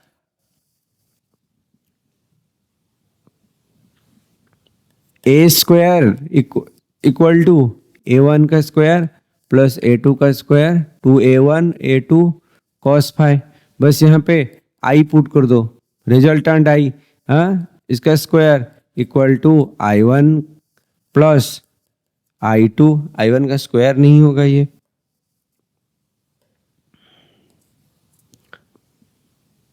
आपका क्या होगा ये होगा i1, क्योंकि स्क्वायर की जगह पे हम क्या करेंगे, स्क्वायर की जगह पे हम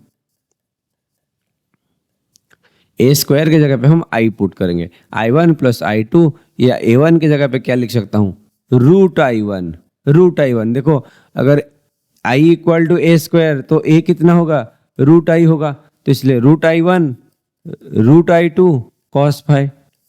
बोलो समझ में आया, ये क्या आया, इंटेंसिटी का एक्सप्रेशन। ये जो एक्सप्रेशन आया इंटेंसिटी का एक्सप्रेशन, एम्पलीट्यूड और इंटेंसिटी का एक्सप्रेशन। समझ में आ रहा है। अब अगर मैं क्या करता हूं यहाँ पे, हाँ, एक केस लेते हैं जहां पे दो जो वेव आएंगे, दोनों का इंटेंसिटी मान लो सेम वेव आएगा, ये जो वेव आएगा इसका इंटेंसिटी को मैं कॉमन इंटेंसिटी आई नॉट लेता हूं, ठीक। इफ दो जो वेव आएंगे I not which is equal to i1 which is equal to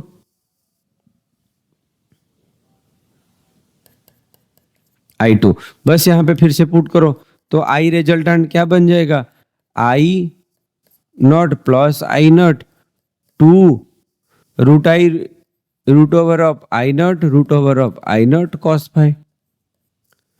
समझ में आया, तो ये क्या बन जाएगा, 2i not plus I not into ये भी बन जाएगा 2i नॉट cos फाई। समझ में आया। अगर मैं यहाँ पे 2i नॉट को कॉमन ले लेता हूं, क्या बचेगा, 1 plus cos phi, 1 plus cos phi. समझ में आया। This is your resultant, intensity. जब दोनों वेव्स मिलेंगे तो ये जो वेव बनेगा, मान लो इसको मैं आई रिजल्टेंट लेता हूं, हाँ, यहाँ पे ये बना था एम्पलीट्यूड A1, एम्पलीट्यूड A2। ठीक, अगर मैं 1 प्लस कॉस फाइव में ट्रिगोनोमेट्रिक एक्सप्रेशन डाल दूं तो क्या लूंगा, 1 plus cos five equal to क्या हो जाएगा, 2 कॉस स्क्वायर 5/2 हो जाएगा। तो यहाँ पे मैं 2I0 1 प्लस कॉस ए को मैं ये भी लिख सकता हूँ 2 कॉस स्क्वायर 5/2। ठीक, तो ये क्या बन जाएगा, 4I0 कॉस स्क्वायर 5/2। ये क्या बना, resultant intensity when two coherent, two similar intensity light waves superimpose with each other। जब दो waves एक दूसरे पे लाइट वेव सुपर इम्पोज होंगे, अगर दोनों का इंटेंसिटी क्या होगा, सेम होगा, तो वो 4 टाइम्स हो जाएंगे। समझ में आ रहा है, 4 टाइम्स हो जाएंगे। अच्छा, अब यहाँ पे 2 केसेस लेते हैं। ठीक, 2 केसेस लेते हैं। कौन सा 2 केसेस लेते हैं, देखो यहाँ पे लेता हूं मैं केस 1, यहाँ पे लेता हूं मैं केस 2। देखो दोनों केस क्या क्या होता है, एक होता है कंस्ट्रक्टिव इंटरफेरेंस, एक डिस्ट्रक्टिव था, एक था कंस्ट्रक्टिव, एक था डिस्ट्रक्टिव। यही पढ़े थे हम, एक कंस्ट्रक्टिव पढ़े थे, एक को डिस्ट्रक्टिव पढ़े थे। बस वो भी चेक करेंगे मैथमेटिकली उनका फेज डिफरेंस, पाथ डिफरेंस क्या हो रहा है, बस यही चेक करेंगे उन दोनों का फेज और पाथ डिफरेंस क्या होंगे। समझ में आ रहा है। अच्छा, एक बात बताओ, मुझे क्या मिला था, ए कब कंस्ट्रक्टिव होगा, जब दोनों ऐड हो जाएंगे या तो बढ़ जाएगा उसका एम्पलीट्यूड। देखो यही तो हुआ था, जब यहाँ पे एक वेव था और एक वेव सेम फेज में से था तो वो इसका एम्पलीट्यूड बढ़ गया था। यही हुआ था कंस्ट्रक्टिव में। बस वही केस को हम चेक करेंगे। तो ए क्या था, ए को मैं सपोज मैं cos फाइव को 1 ले लेता हूं। Suppose I will take cos five equal to 1। तब एम्पलीट्यूड क्या हो रहा है, देखो ए में क्या हो रहा है, ए इक्वल टू A1 का स्क्वायर। तो मैं इसको ना सेम एम्पलीट्यूड ले लेता हूँ। मान लो दोनों को मैं A1 इक्वल टू A2, दोनों को कॉमन A ले लेता हूँ। ठीक, तो A square plus 2A into A cos phi. ठीक, A square plus A square 2A square plus A into A 2A square, cos five की जगह पे मैं 1 डाल देता हूँ। तो एम्पलीट्यूड क्या हो गया, 4A स्क्वायर का 4A स्क्वायर का रूट ओवर, और एम्पलीट्यूड क्या बन जाएंगे, 2A स्क्वायर। चलिए 2A एम्पलीट्यूड क्या बन जाएगा, 2A। अच्छा, तो इंटेंसिटी में क्या होगा, देखो इंटेंसिटी में क्या होगा, आई का एक्सप्रेशन क्या था, आई का एक्सप्रेशन था I equal to I1 plus I2 2I1 I2 cos five. तो आई मान लो मैं अगर A1 equal to A2, I1 equal to I2 equal to I0 ले लेता हूं, तो क्या आया था, I resultant equal to 4I0 cos square 5/2। यही था। अब cos स्क्वायर में कंफ्यूजन क्यों होंगे, हम डायरेक्टली एक काम करते हैं, यहीं पे पुट कर देते हैं। यहीं पे पुट कर देते हैं। तो IR को मैं क्या लिख दूंगा,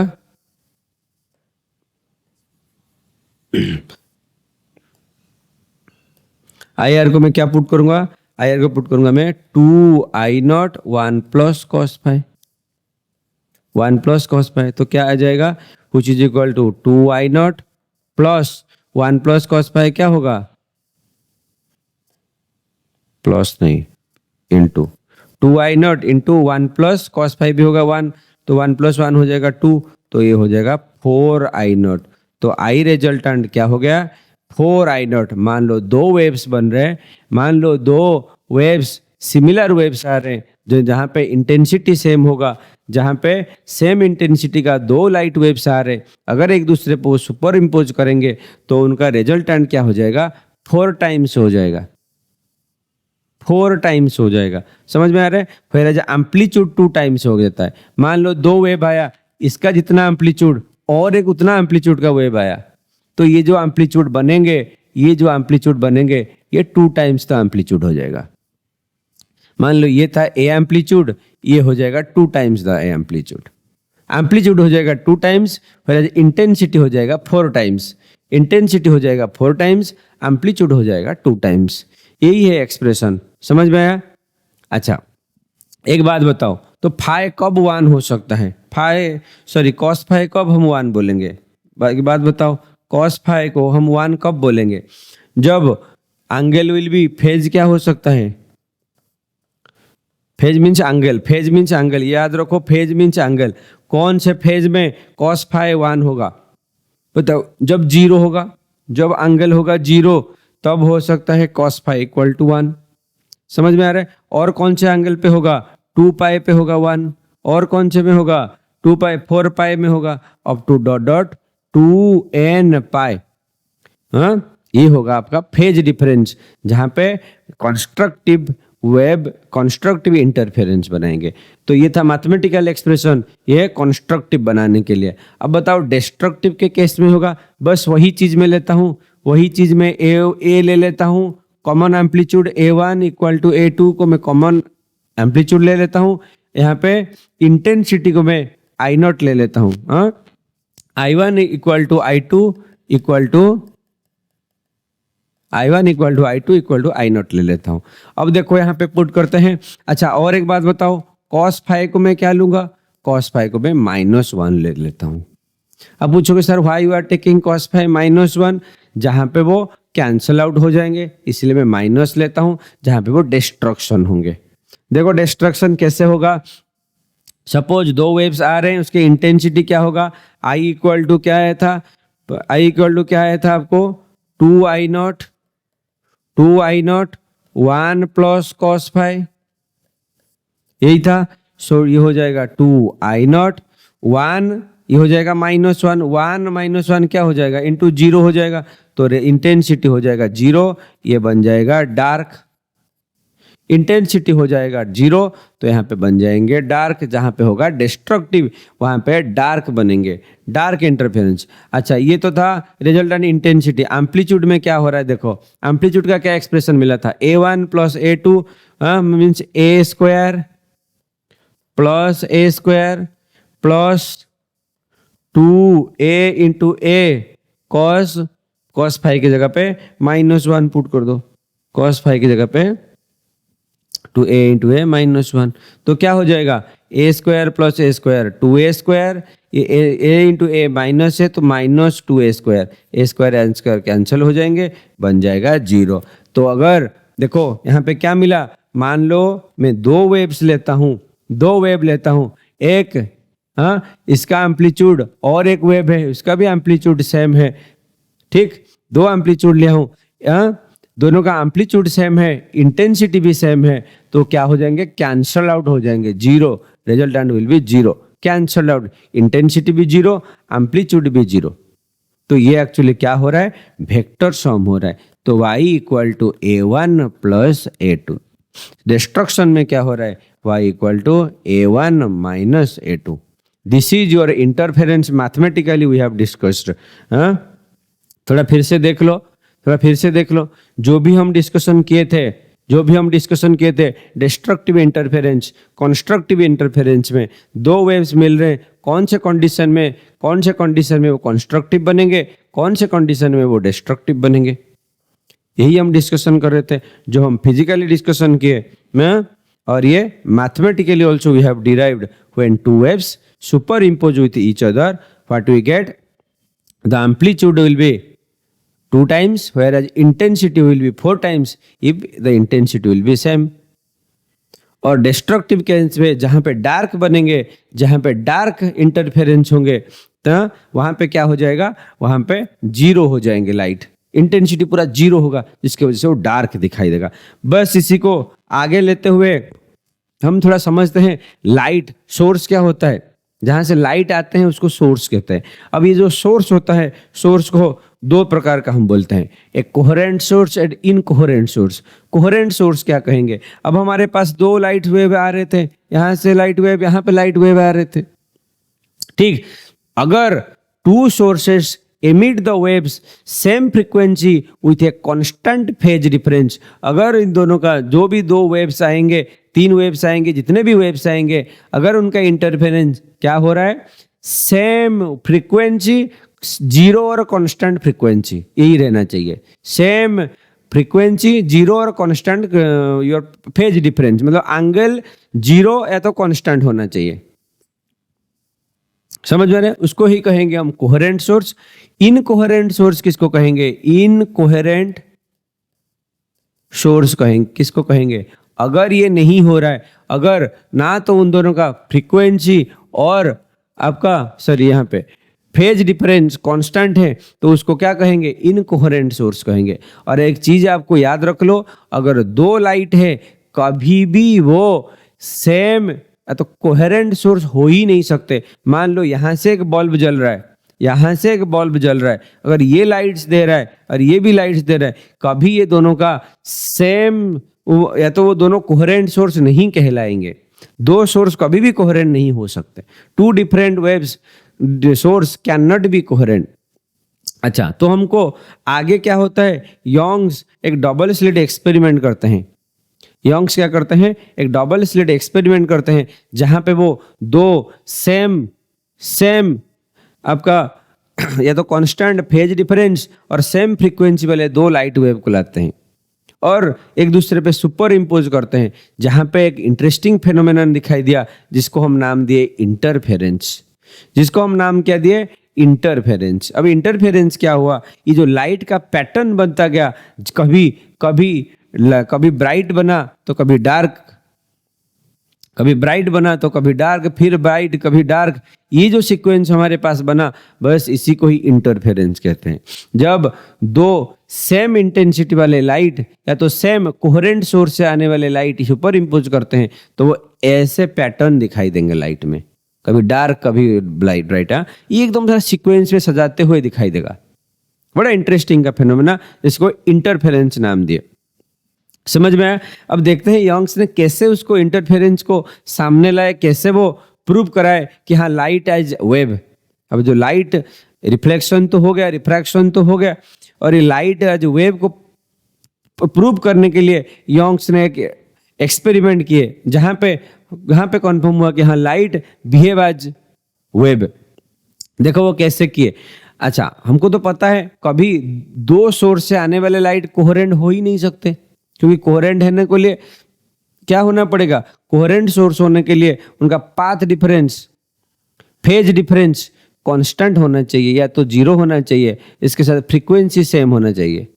तो यहाँ पे हो ही नहीं सकते कोहेरेंट सोर्स, जिसके लिए क्या करना पड़ा? वो उन्होंने एक सोर्स लिया, एक ही सोर्स का लाइट लिया, एक ही सोर्स लिया, ठीक, एक ही सोर्स में सामने रखा गया। सामने किसको रखा गया? सामने एक ऐसे स्लिट्स को रख दिया जहां पे रास्ता बंद, लाइट आने को, बस 2 पाथ बनाया गया। ठीक, यहाँ पे 2 पाथ बनाया गया, 2 पाथ से लाइट आगे बढ़ेंगे। अगर सेम सोर्स तो उनके फ्रीक्वेंसी तो सेम ही होगा। अगर एक ही सोर्स से लाइट आ रहे हैं तो उनका तो फ्रीक्वेंसी सेम ही होगा। हाँ, इसीलिए यहाँ पे वो 2 स्लिट बनाए, 2 पाथ बनाया गया। क्या बनाया गया? लाइट को आगे बढ़ने के लिए यहाँ पे 2 पाथ बनाया गया लाइट को जाने के लिए, बाकी हर तरफ बंद है। ठीक, इसको कहते हैं स्लिट और इसको कहते हैं स्क्रीन। और आगे एक स्क्रीन रखा गया, इसको यहाँ पे लाइट का सोर्स हुआ, ये लाइट का सोर्स हुआ, ये आपका स्लिट हुआ और ये आपका स्क्रीन हुआ। हाँ, स्क्रीन पे हम क्या करेंगे? लाइट के पैटर्न को चेक करेंगे, इंटरफेरेंस के पैटर्न को चेक करेंगे, जहां से सोर्स लाइट निकलेंगे, स्लिट देके आगे बढ़ते हुए कहाँ पे? स्क्रीन में पड़ेंगे। और हम स्क्रीन के पढ़ने के बाद हमको ऐसे एक इंटरेस्टिंग फिनोमेना दिखाई दिया, कहाँ पे ब्राइट तो कहाँ पे डार्क। हाँ, ब्राइट डार्क ऐसे सीक्वेंस में हमको सजाते हुए दिखाई दिया। ठीक, अब ये हुआ क्यों? देखो, ये जो सोर्स है, ये अभी लाइट आगे बढ़ रहा है, लाइट एज से वेव फ्रंट के साथ आगे बढ़ रहा है। ठीक, उसके पास और जाने को तो और रास्ता नहीं, यहाँ पे और 2, यहाँ पे एक रास्ता, यहाँ पे एक रास्ता, यहाँ पे एक रास्ता, यहाँ पे एक रास्ता। तो यहाँ क्या बना होगा? यहाँ पे और छोटे छोटे वेवलेट्स बने होंगे, यहाँ पे और छोटे छोटे ऐसे ऐसे वेव फ्रंट बने होंगे, ऐसे आगे बढ़ते हुए वेव फ्रंट्स बने होंगे। अब ये सोर्स के वजह से, अब ये सोर्स की वजह से यहाँ से भी वेव फ्रंट बने होंगे, ठीक, यहाँ से भी बने होंगे, ठीक। अच्छा, इसको मैं क्या मानता हूँ, इसको मैं क्रेस्ट मानता हूँ, इसको मैं ट्रॉप मानता हूँ, क्रेस्ट और ट्रॉप मानता हूँ। हाँ, जब क्रेस्ट और ट्रॉप के साथ मिला, हाँ देखो मान लो ये था क्रेस्ट, ये था ट्रॉप, क्रेस्ट ट्रॉप, हाँ ऐसे ही तो वेव फ्रंट्स होते हैं। जब क्रेस्ट के साथ क्रेस्ट मिला, ये ग्रीन लाइन में हम रिप्रेजेंट किए हैं। जब ट्रॉप के साथ ट्रॉप मिला, ये लाइन को हम रिप्रेजेंट करते हैं, ठीक। जब ट्रॉप के साथ ट्रॉप मिला, ये आप बना। जब क्रेस्ट के क्रेस्ट साथ मिला, ये ट्रॉप के साथ ट्रॉप मिला, तो यहाँ पे डार्क फ्रिंजेस बना। क्रेस्ट के साथ जब क्रेस्ट मिला, तब क्या हुआ, ब्राइट बना। अभी हम पढ़े इंटरफेरेंस में, इंटरफेरेंस क्या था, इंटरफेरेंस में जब हम एक्सप्रेशन पढ़ रहे थे, इंटेंसिटी कभी 4 टाइम्स हो रहा था, 4 टाइम्स, मतलब बहुत ब्राइट दिखाई दे रहा था, और कहीं पे 0 हो रहा था। तो यही तो है 0 इंटेंसिटी, जहां पे डार्क बन रहा है। यही है ब्राइट, जहां पे इंटेंसिटी कंस्ट्रक्टिव बन रहा है। तो ये कंस्ट्रक्टिव डिस्ट्रक्टिव यानी ये पैटर्न हमको दिखाई दिया। तो देखते हैं यहाँ पे ये क्या है, एक classic experiment demonstrating interference of light wave. तो लाइट वेव को प्रूव करने के लिए ये क्लासिक मेथड था, जहां पे वो प्रूव किए, हम इंटरफेरेंस को देखे थे। Light from a single source splits into 2 different coherent sources using 2 narrow slits. तो इसको रास्ते, इसको जानने के लिए लाइट को 2 छोटे छोटे पाथ बनाए, जिसको स्लिट्स नाम दिए, 2 narrow slits. An interference pattern of alternating bright and dark fringes is observed on the screen. तो स्क्रीन में हमको क्या दिखाई दिया, डार्क और ब्राइट स्पॉट्स, डार्क और ब्राइट पैटर्न दिखाई दिया, ठीक। फ्रिंज विड्थ क्या होता है, फ्रिंज विड्थ होता है the distance between the 2 consecutive bright and dark fringe. ये जो छोटे छोटे डिस्टेंस को, ये जो डिस्टेंस, ये डार्क जो मान लो ये ब्राइट है, ये ब्राइट के यही डिस्टेंस को हम क्या नाम दिए, फ्रिंज विड्थ। इसका क्या नाम दिए, हम नाम दिए हम फ्रिंज विड्थ। इसको कहते हैं, ये हुआ आपका ब्राइट, ये हुआ आपका डार्क फ्रिंज, ये हुआ आपका डार्क फ्रिंज, इसको कहेंगे हम ब्राइट फ्रिंज।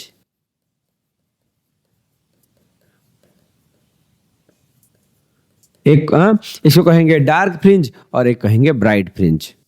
अच्छा, ये जो पैटर्न हमको दिखाई दिया, और ये वो इसको कहते हैं योंग्स वेरी फेमस एक्सपेरिमेंट, इसको कहते हैं योंग्स डबल स्लिट एक्सपेरिमेंट, क्योंकि यहाँ पे 2 स्लिट है, जहां जिसके वजह से एक लाइट सोर्स दूसरे लाइट सोर्स के साथ जब सुपर इम्पोज करते हैं, जहाँ पे पैटर्न बनाते हैं, क्या कौन से पैटर्न, डार्क और ब्राइट के ऐसे सुंदर सा पैटर्न बनाते हैं। अच्छा, इसके लिए एक कंडीशन है, क्या क्या कंडीशन है, वो जो आपका जो ये पैटर्न देखने के लिए क्या क्या कंडीशन होना चाहिए, एक तो कोहेरेंट सोर्स होना चाहिए, दूसरा है मोनोक्रोमेटिक लाइट। कोहेरेंट सोर्स बोले तो अभी डिस्कशन हुआ, मोनोक्रोमेटिक क्या होता है, monochromatic means same light source होना चाहिए। अगर अलग मान लो सेम कलर भी होना चाहिए, ताकि वेवलेंथ भी समान हो, सेम कलर का लाइट सोर्स होना चाहिए। और जो स्लिट होना चाहिए, एकदम नैरो स्लिट, छोटा सा पतला सा रास्ता बनना चाहिए, ताकि वो क्या करें, सही से वो जा सके। हाँ, मतलब छोटे सोर्स से लाइट बने। और क्या है, और एक होता है finite separation between the slit, ये से यहाँ से जो डिस्टेंस है, हाँ, ये फाइनाइट डिस्टेंस होना चाहिए, यही होना चाहिए कंडीशन। चलो इसको प्रूव करते हैं, उसको थोड़ा देखते हैं क्या क्या एक्सप्रेशन है। अब ये था आपका सोर्स, यही था सोर्स, ठीक। इस फिगर में देखो, यही था सोर्स, स्लिट, स्क्रीन। अब हम इसको वही ड्रॉ करते हैं, ये हुआ सोर्स, स्लिट, ये हुआ स्क्रीन। अब बोलोगे सर हर जगह सेम हो गया, source, slit, screen, source, slit and screen, ठीक। अब क्या करते हैं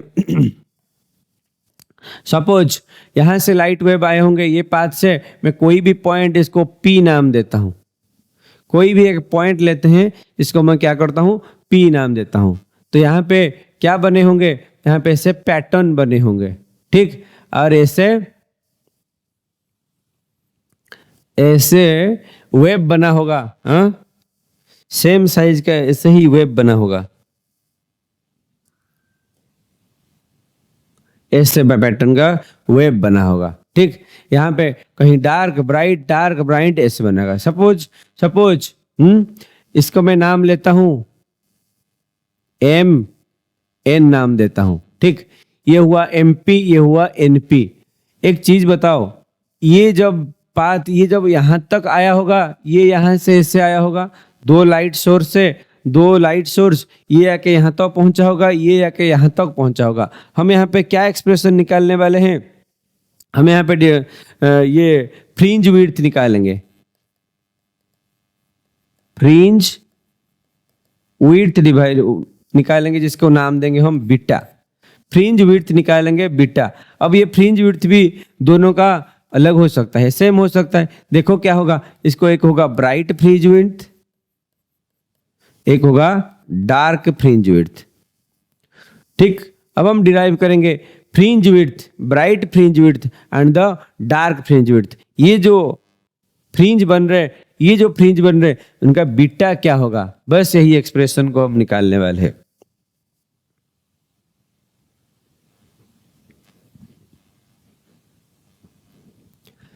देखो एक चीज देखो, ये जो एमपी पाथ फॉलो किया होगा और एनपी तो ज्यादा ही पाथ फॉलो किया होगा। ऑब्वियस बात, ये पी एम को नियर है, एनपी तो थोड़ा डिस्टेंस है। सपोज जो पाथ एक्स्ट्रा फॉलो किया, मान लो इसको मैं डिफरेंस डेल नाम देता हूं। ये जो एक्स्ट्रा पाथ फॉलो किया उसको मैं एनपी, इसको मान लो एन, सपोज एन क्यू नाम देता हूं। तो N Q path extra follow किया, तो उनका डिफरेंस क्या होगा? पाथ डिफरेंस क्या होगा? डिफरेंस डेल क्या होगा? एनपी माइनस एमपी होगा। यही होगा पाथ में डिफरेंस। समझ में आ रहा है? यही होगा हमारा पाथ में difference.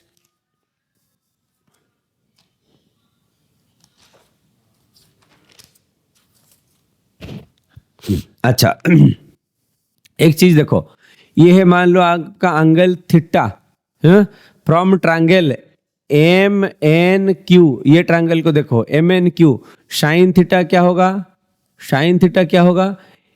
Your difference by M N. Suppose ये दोनों स्लिट का डिस्टेंस को डी डिस्टेंस लेते हैं और ये दोनों स्लिट और स्क्रीन के डिस्टेंस को कैपिटल डी नाम देते हैं। समझ में आ रहा है? तो साइन थीटा क्या हो जाएगा? डेल बाई एम एन, और डेल क्या होगा? एम एन साइन थीटा, और इसको मैं लिख सकता हूं डी साइन थीटा।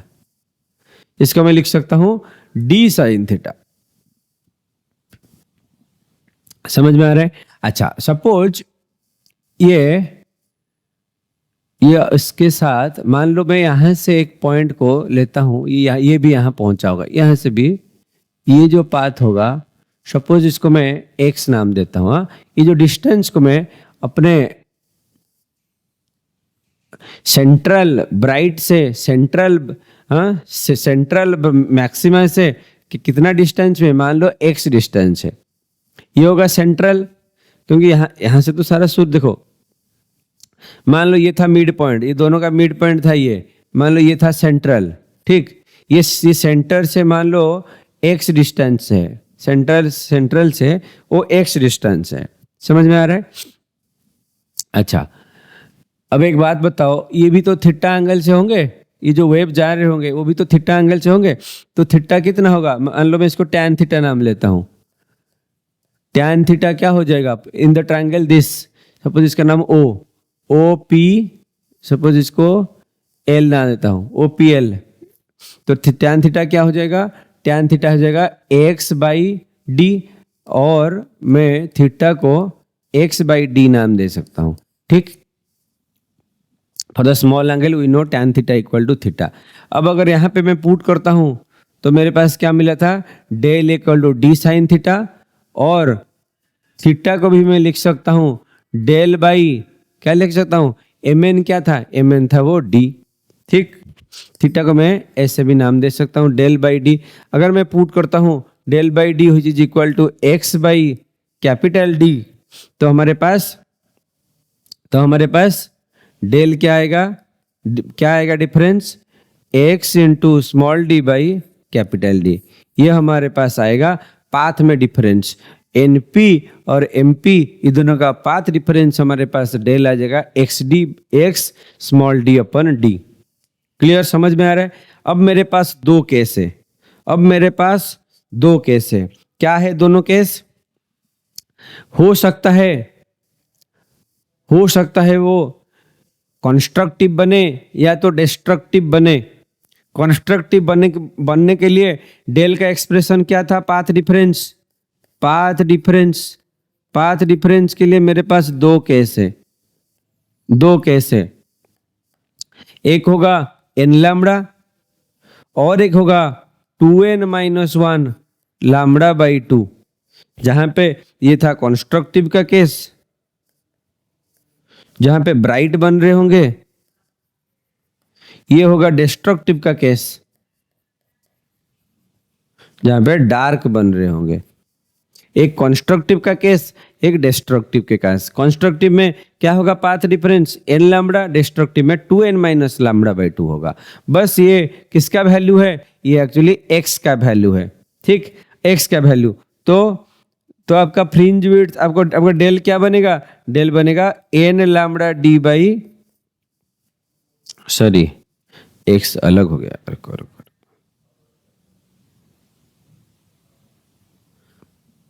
तो x क्या बनेगा, अच्छा यहाँ पे मैं ना x को अलग कर देता हूँ। x क्या होगा, lambda into capital D by small D. हाँ, x तो x कितना मिलेगा, x क्या है, x होता है डिस्टेंस, x होता है डिस्टेंस। तो x क्या बनेगा, x होगा आपका लैम्बडा कितना हुआ, path difference lambda equal to n lambda, से del equal to n lambda. तो डेल की जगह पे क्या पुट करेंगे, n लैम्बडा, तो n lambda into capital D by small D. यही होगा हमारे पास expression in case of bright.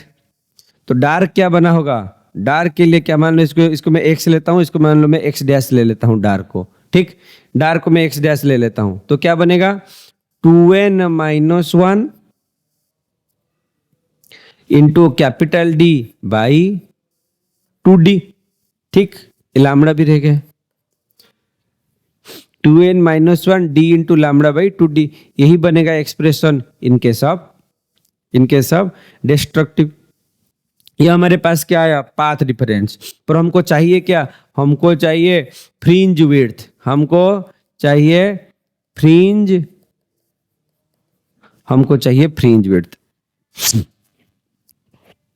Fringe width means, अब ये मान लो डार्क का फ्रिंज विड्थ क्या होगा, ये ब्राइट के लिए फ्रिंज विड्थ कितना होगा, या तो ये डार्क के लिए फ्रिंज विड्थ कितना होगा।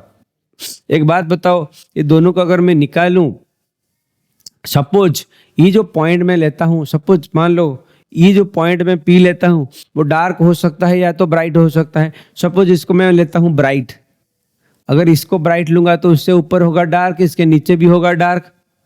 समझ में आ रहा है। सपोज अच्छा यहाँ पे बना होगा मैक्सिमा मिनिमा ऐसे होते हुए आगे गया होगा। समझ में आ रहा है। सपोज ये जो पोजीशन है एक्स nth पोजीशन है, सपोज ये जो पोजीशन है एक्स nth पोजीशन है। अच्छा अगर मैं ब्राइट का फ्रिंज विड्थ निकालूं, bright fringe width, suppose bright fringe width मैं बीटा ब्राइट लेता हूं, बीटा ब्राइट निकालूंगा तो मेरे पास क्या होगा, अगर ये एक्स एन होगा इसके ऊपर क्या होगा एक्स एन प्लस 1, इसके ऊपर क्या होगा X N plus 2 and so on. तो अगर मैं एक्स एन प्लस 1 से एक्स एन को माइनस कर दूं तो मुझे इसका फ्रिंज विड्थ मिल जाएगा ना। समझ में नहीं आया। तो ब्राइट निकालने के लिए मैं क्या करूंगा, डार्क माइनस डार्क। देखो यहाँ पे क्या बना है हमारे फिगर में, यहाँ पे डार्क, अगर ये डार्क से ये डार्क को माइनस कर दूं रास्ता जितना बीच में रहेगा यही तो होगा ब्राइट। अगर मैं डार्क का फ्रिंज विड्थ निकालूं तो क्या करूंगा, ब्राइट माइनस ब्राइट, ये ब्राइट से ये ब्राइट को माइनस करूं जितना डिस्टेंस बचेगा वो होगा डार्क।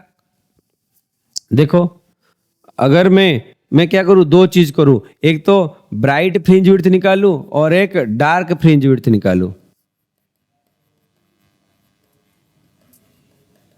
एक ब्राइट निकालूंगा, एक डार्क। अच्छा, अगर मैं आपका बीटा डार्क निकालूं, अगर मैं बीटा डार्क निकालूं तो क्या करूंगा, bright minus bright, so X N plus one minus X N कर दूंगा।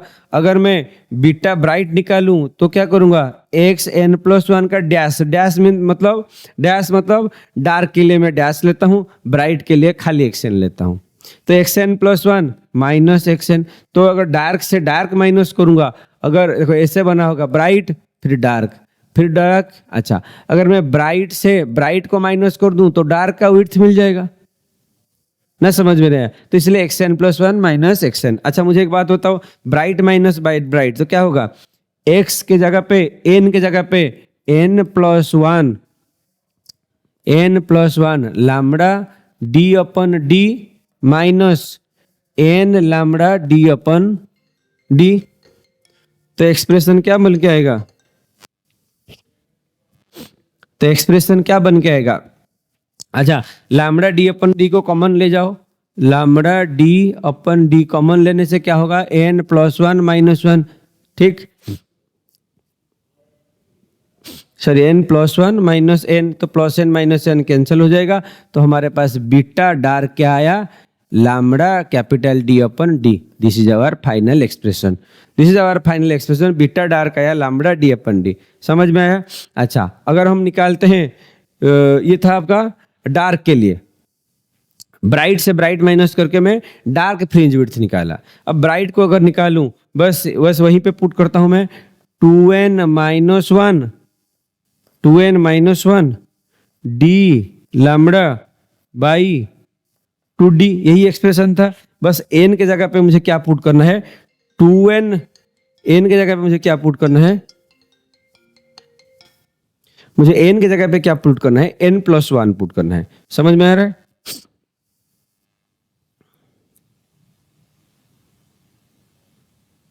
इसको मैं क्या पुट करूंगा, टू एन माइनस वन है, बस एन प्लस वन ले जाऊंगा, two N plus one minus one D lambda by two D minus two N minus one D lambda by two D. यही एक्सप्रेशन देखो, बस एन के जगह पे मैं क्या डाला हूं, एन प्लस वन डाल दिया हूं, खाली जहां पे एन लिखना था वह एन प्लस वन। एक बात बताओ, मैं अगर D lambda by two D को कॉमन ले जाऊं क्या हो जाएगा, D lambda by two D को मैं कॉमन ले जाऊं तो क्या बच जाएगा, two N, two into one हो जाएगा प्लस टू माइनस वन। ठीक, फिर से आ जाएगा minus two N plus one. ठीक, तो ये क्या हो जाएगा, plus two N minus two N cancel out हो जाएंगे। ठीक, plus one minus one cancel out हो जाएंगे, बचेगा क्या, टू। तो ये D lambda by two D into two, तो ये टू टू भी कैंसिल आउट हो जाएंगे, तो हमारे पास बीटा ब्राइट क्या आएगा, डी लैम्बडा बाई डी। देखो दोनों का एक्सप्रेशन सेम ही हुआ, देखो दोनों का एक्सप्रेशन सेम आया, मतलब क्या बन रहा है, beta fringe width dark equal to fringe with bright, fringe width dark equal to fringe width bright. मतलब ये जो बन रहे थे, ये जो पैटर्न बन रहे थे, ये जो पैटर्न बन रहे थे, देखो ये सबका फ्रिंज विड्थ सेम आ रहा था, ये जितना डिस्टेंस ये उतना डिस्टेंस, ये जितना डिस्टेंस ये भी उतना डिस्टेंस, ये सब सेम ही डिस्टेंस है। तो बीटा का expression beta dark equal to beta bright, दोनों का सेम डिस्टेंस आया। This is the expression of in the Young's double slit experiment we have derived the fringe width. आपको क्वेश्चन यहां से आ सकता है, फाइंड द फ्रिंज विड्थ, वहां पे आपको distance between the slit and screen will be given, distance between the two slit will be given, such questions will be asked from the Young's double slit experiment. आगे बढ़ते हैं, next important phenomena is your diffraction of light. एक तो था interference, दूसरा होता है diffraction of light. Diffraction क्या होता है? The bending of light at the edges. जब कोई लाइट सोर्स के सामने, मान लो ये लाइट आपको दे रहा है, सामने कोई भी एक ऑब्स्टकल को रखते हैं तो लाइट कैसे ऐसे जाना चाहिए था, अब ये ऐसे भी बेंड हो रहा है। हाँ, आपने देखा होगा अगर कोई रूम में लाइट बंद है, अगर अगला रूम में if light is on in the next room, you can feel the next room light. Without light also you can see the things. बिना लाइट का आप और चीजों को देख भी सकते हैं। क्यों? लाइट वहां बेंड होता हुआ आ रहा है। समझ में आ रहा है? बस यही फेनोमेनन को डिफ्रैक्शन कहते हैं, जो वेव के वजह से डिफ्रैक्शन को हम क्या कर सकते हैं? प्रूव कर सकते हैं। और ये सिंगल स्लिट में हम क्या करेंगे? चेक करेंगे डिफ्रैक्शन के फेनोमेनन को। समझ में आ रहा है? अब देखते हैं ये डिफ्रैक्शन में क्या होता है। इट इज द, देखो ये हुआ लाइट, ये क्या हुआ? एजेस में बेंड हुआ, और यहाँ पे जो बना इसको कहेंगे ब्राइट कहेंगे, या तो इसको मैक्सिमा नाम देंगे। जो ब्राइट को यहाँ पे मैक्सिमा नाम देंगे, जो डार्क को यहाँ पे मिनिमा नाम देंगे। समझ में आ रहा है? मैक्सिमा नाम देंगे किसको? ब्राइट को। मिनिमा नाम देंगे हम डार्क को देंगे। हाँ, अब ये जो डिफ्रैक्शन हो गया दो प्रकार का, एक हुआ फ्रेस्नेल डिफ्रैक्शन, दूसरा हुआ फ्रोनोफर डिफ्रैक्शन। देखो फ्रेस्नेल में क्या करते हैं, फ्रेस्नेल डिफ्रैक्शन में देखना इतना इजी नहीं था, इसलिए हम फ्रोनोफर डिफ्रैक्शन हुआ। देखो फ्रेस्नेल में था एक, यहां तो मान लो था सोर्स, यहां था एक सिंगल स्लिट जिसके ये हुआ डिस्टेंस बिटवीन द स्लिट, ठीक, और ये था आपका स्क्रीन, ठीक। अब ये ऐसे आ रहा था लाइट, ये ऐसे आ रहा था लाइट, ये ऐसे ऐसे हो रहा था, तो ऐसे हो रहा था, ठीक। अब ये फ्रोनोफर डिफ्रैक्शन में क्या किए, ये सोर्स और ये के बीच में, ये सोर्स और ये बीच में दो लेंसेस लगाया गया। हाँ, दो लेंसेस लगाया गया। ये हुआ आपका सोर्स, स्लिट एंड स्क्रीन। हाँ, दो लेंस लगाया गया। अब दो लेंस लगाने से क्या फायदा हुआ, यहाँ पे वो स्फीयरिकल वेव फ्रंट बना रहे थे। यहाँ पे कि कौन सा वेव बना रहे थे, स्फीयरिकल वेव फ्रंट थे। यहाँ पे प्लेन वेव फ्रंट बने, यहाँ पे प्लेन वेव फ्रंट बने। यही हुआ डिफरेंस। ये यहाँ पे नियर पॉइंट से हम लिए थे, क्या किए थे, नियर पॉइंट से लिए थे। और यहाँ पे जब दो लेंस यूज किए तो क्या हुआ, ये जो आपका प्लेन बन गया। कौन प्लेन बन गया, आपका वेव फ्रंट प्लेन बन गया, ताकि अच्छे से और दिखाई दे। बस देखो वही सिंगल स्लिट को, यही सिंगल स्लिट को, हाँ, मैं क्या किया हूँ फिगर में, ये क्या हूँ, ये हुआ आपका स्लिट, ये हुआ आपका स्क्रीन, ये हुआ आपका मान लो सोर्स, ठीक। ये सोर्स के लेंस की वजह से ये ऐसे पैरेलल वेव फ्रंट आ रहे हैं। पैरेलल तो नहीं, प्लेन वेव फ्रंट कहते हैं, प्लेन वेव फ्रंट आ रहे हैं।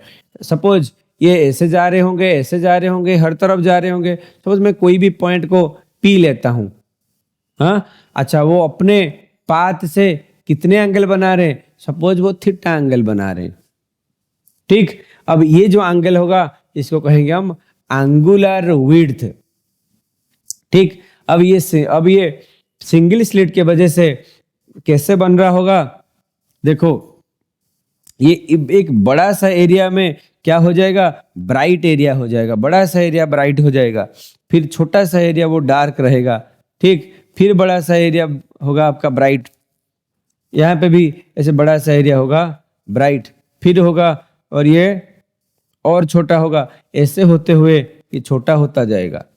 हाँ, ये क्या हुए, ये आपका मैक्सिमा, इसको कहेंगे सेंट्रल मैक्सिमा। ये होगा सेंट्रल मैक्सिमा, सेंट्रल मैक्सिमा, ठीक। अगर इसको मैं वेव बनाऊं तो क्या होगा, यहाँ पे ऐसे बढ़ेंगे, फिर यहाँ से और छोटा और छोटा और छोटा, सिमिलरली यहाँ से भी ऐसे बढ़ेंगे और छोटा छोटा होते हुए हो जाएंगे, ठीक। ये होगा आपका डिफ्रैक्शन, ये आपका होगा diffraction due to the single slit. तो ये बना होगा आपका मैक्सिमा, फिर मिनी, फिर आपका सेकेंडरी मैक्सिमा, फिर आप थर्ड मैक्सिमा, फोर्थ मैक्सिमा, ऐसे एंथ मैक्सिमा आगे बढ़ते जाएंगे। अब एंगुलर विड्थ क्या हुआ, देखो वही चीज है। सपोज ये ट्रायंगल को मैं लेता हूं, सपोज सपोज मैं ये ट्रायंगल को लेता हूँ, हाँ देखो ये ट्रायंगल को लेता हूँ, यही तो होगा आपका पाथ डिफरेंस। डेल होगा क्या, पाथ डिफरेंस। पाथ डिफरेंस भी दो प्रकार का था, हाँ, एक मैक्सिमा के लिए एक मिनिमा के लिए। बट जब सेम बन रहा था तो इसीलिए कंस्ट्रक्टिव डिस्ट्रक्टिव के लिए क्या था पाथ डिफरेंस, एक था एन लैम्बडा और एक था 2n minus lambda 2n minus 1 lambda by 2, ये दोनों थे पाथ। ये था कंस्ट्रक्टिव के लिए, ये था डिस्ट्रक्टिव के लिए। और यहाँ पे ये जो क्या हो रहा है, यहाँ पे सेम नहीं हो रहा है, यहाँ पे क्या हो रहा है, यहाँ पे बड़ा है फिर छोटा और छोटा और छोटा ऐसे जा रहे हैं। तो ये जो path difference you just need to remember, no need to derive, only remember path difference यहाँ पे दो होंगे। आपका ब्राइट के लिए या तो कंस्ट्रक्टिव के लिए एन लैम्बडा होगा पाथ डिफरेंस, डिस्ट्रक्टिव के लिए 2n प्लस 1 लैम्बडा बाई 2 होगा। सॉरी मैं उल्टा बोल रहा हूँ, 2n प्लस 1 होगा आपका ब्राइट के लिए, ये होगा आपका डार्क के लिए। ये मिनिमा के लिए, ये होगा आपका मैक्सिमा के लिए, ये होगा मिनिमम के लिए, मिनिमा के लिए। समझ में आया? पर यहाँ पे उल्टा था, ये था मैक्सिमा, ये था मिनिमा। यहाँ पे होगा ये मैक्सिमा, ये होगा मिनिमा। समझ में आ रहा है? अच्छा एक चीज बताओ, वहां पे क्या पढ़े थे, साइन थीटा इक्वल टू क्या था हमारा, साइन थीटा इक्वल टू क्या था, difference by the distance. Difference by distance क्या था, डी, यहाँ पे है ए ना, समझ में आया? तो थीटा बिकम्स डेल बाई ए। समझ में आया? थीटा क्या बन गया, थीटा बन गया डेल बाई ए। यही आपका हुआ एंगुलर विड्थ। बस ये जो एक्सप्रेशन को पाथ डिफरेंस की जगह डेल के जगह पे बस पुट करते हैं, ये डेल के जगह पे पुट करते हैं, तो यहाँ पे दो बना। एक हुआ मैक्सिमा, तो मैक्सिमा के लिए nth मैक्सिमा क्या होगा, nth मैक्सिमा ये होगा nth मिनिमा।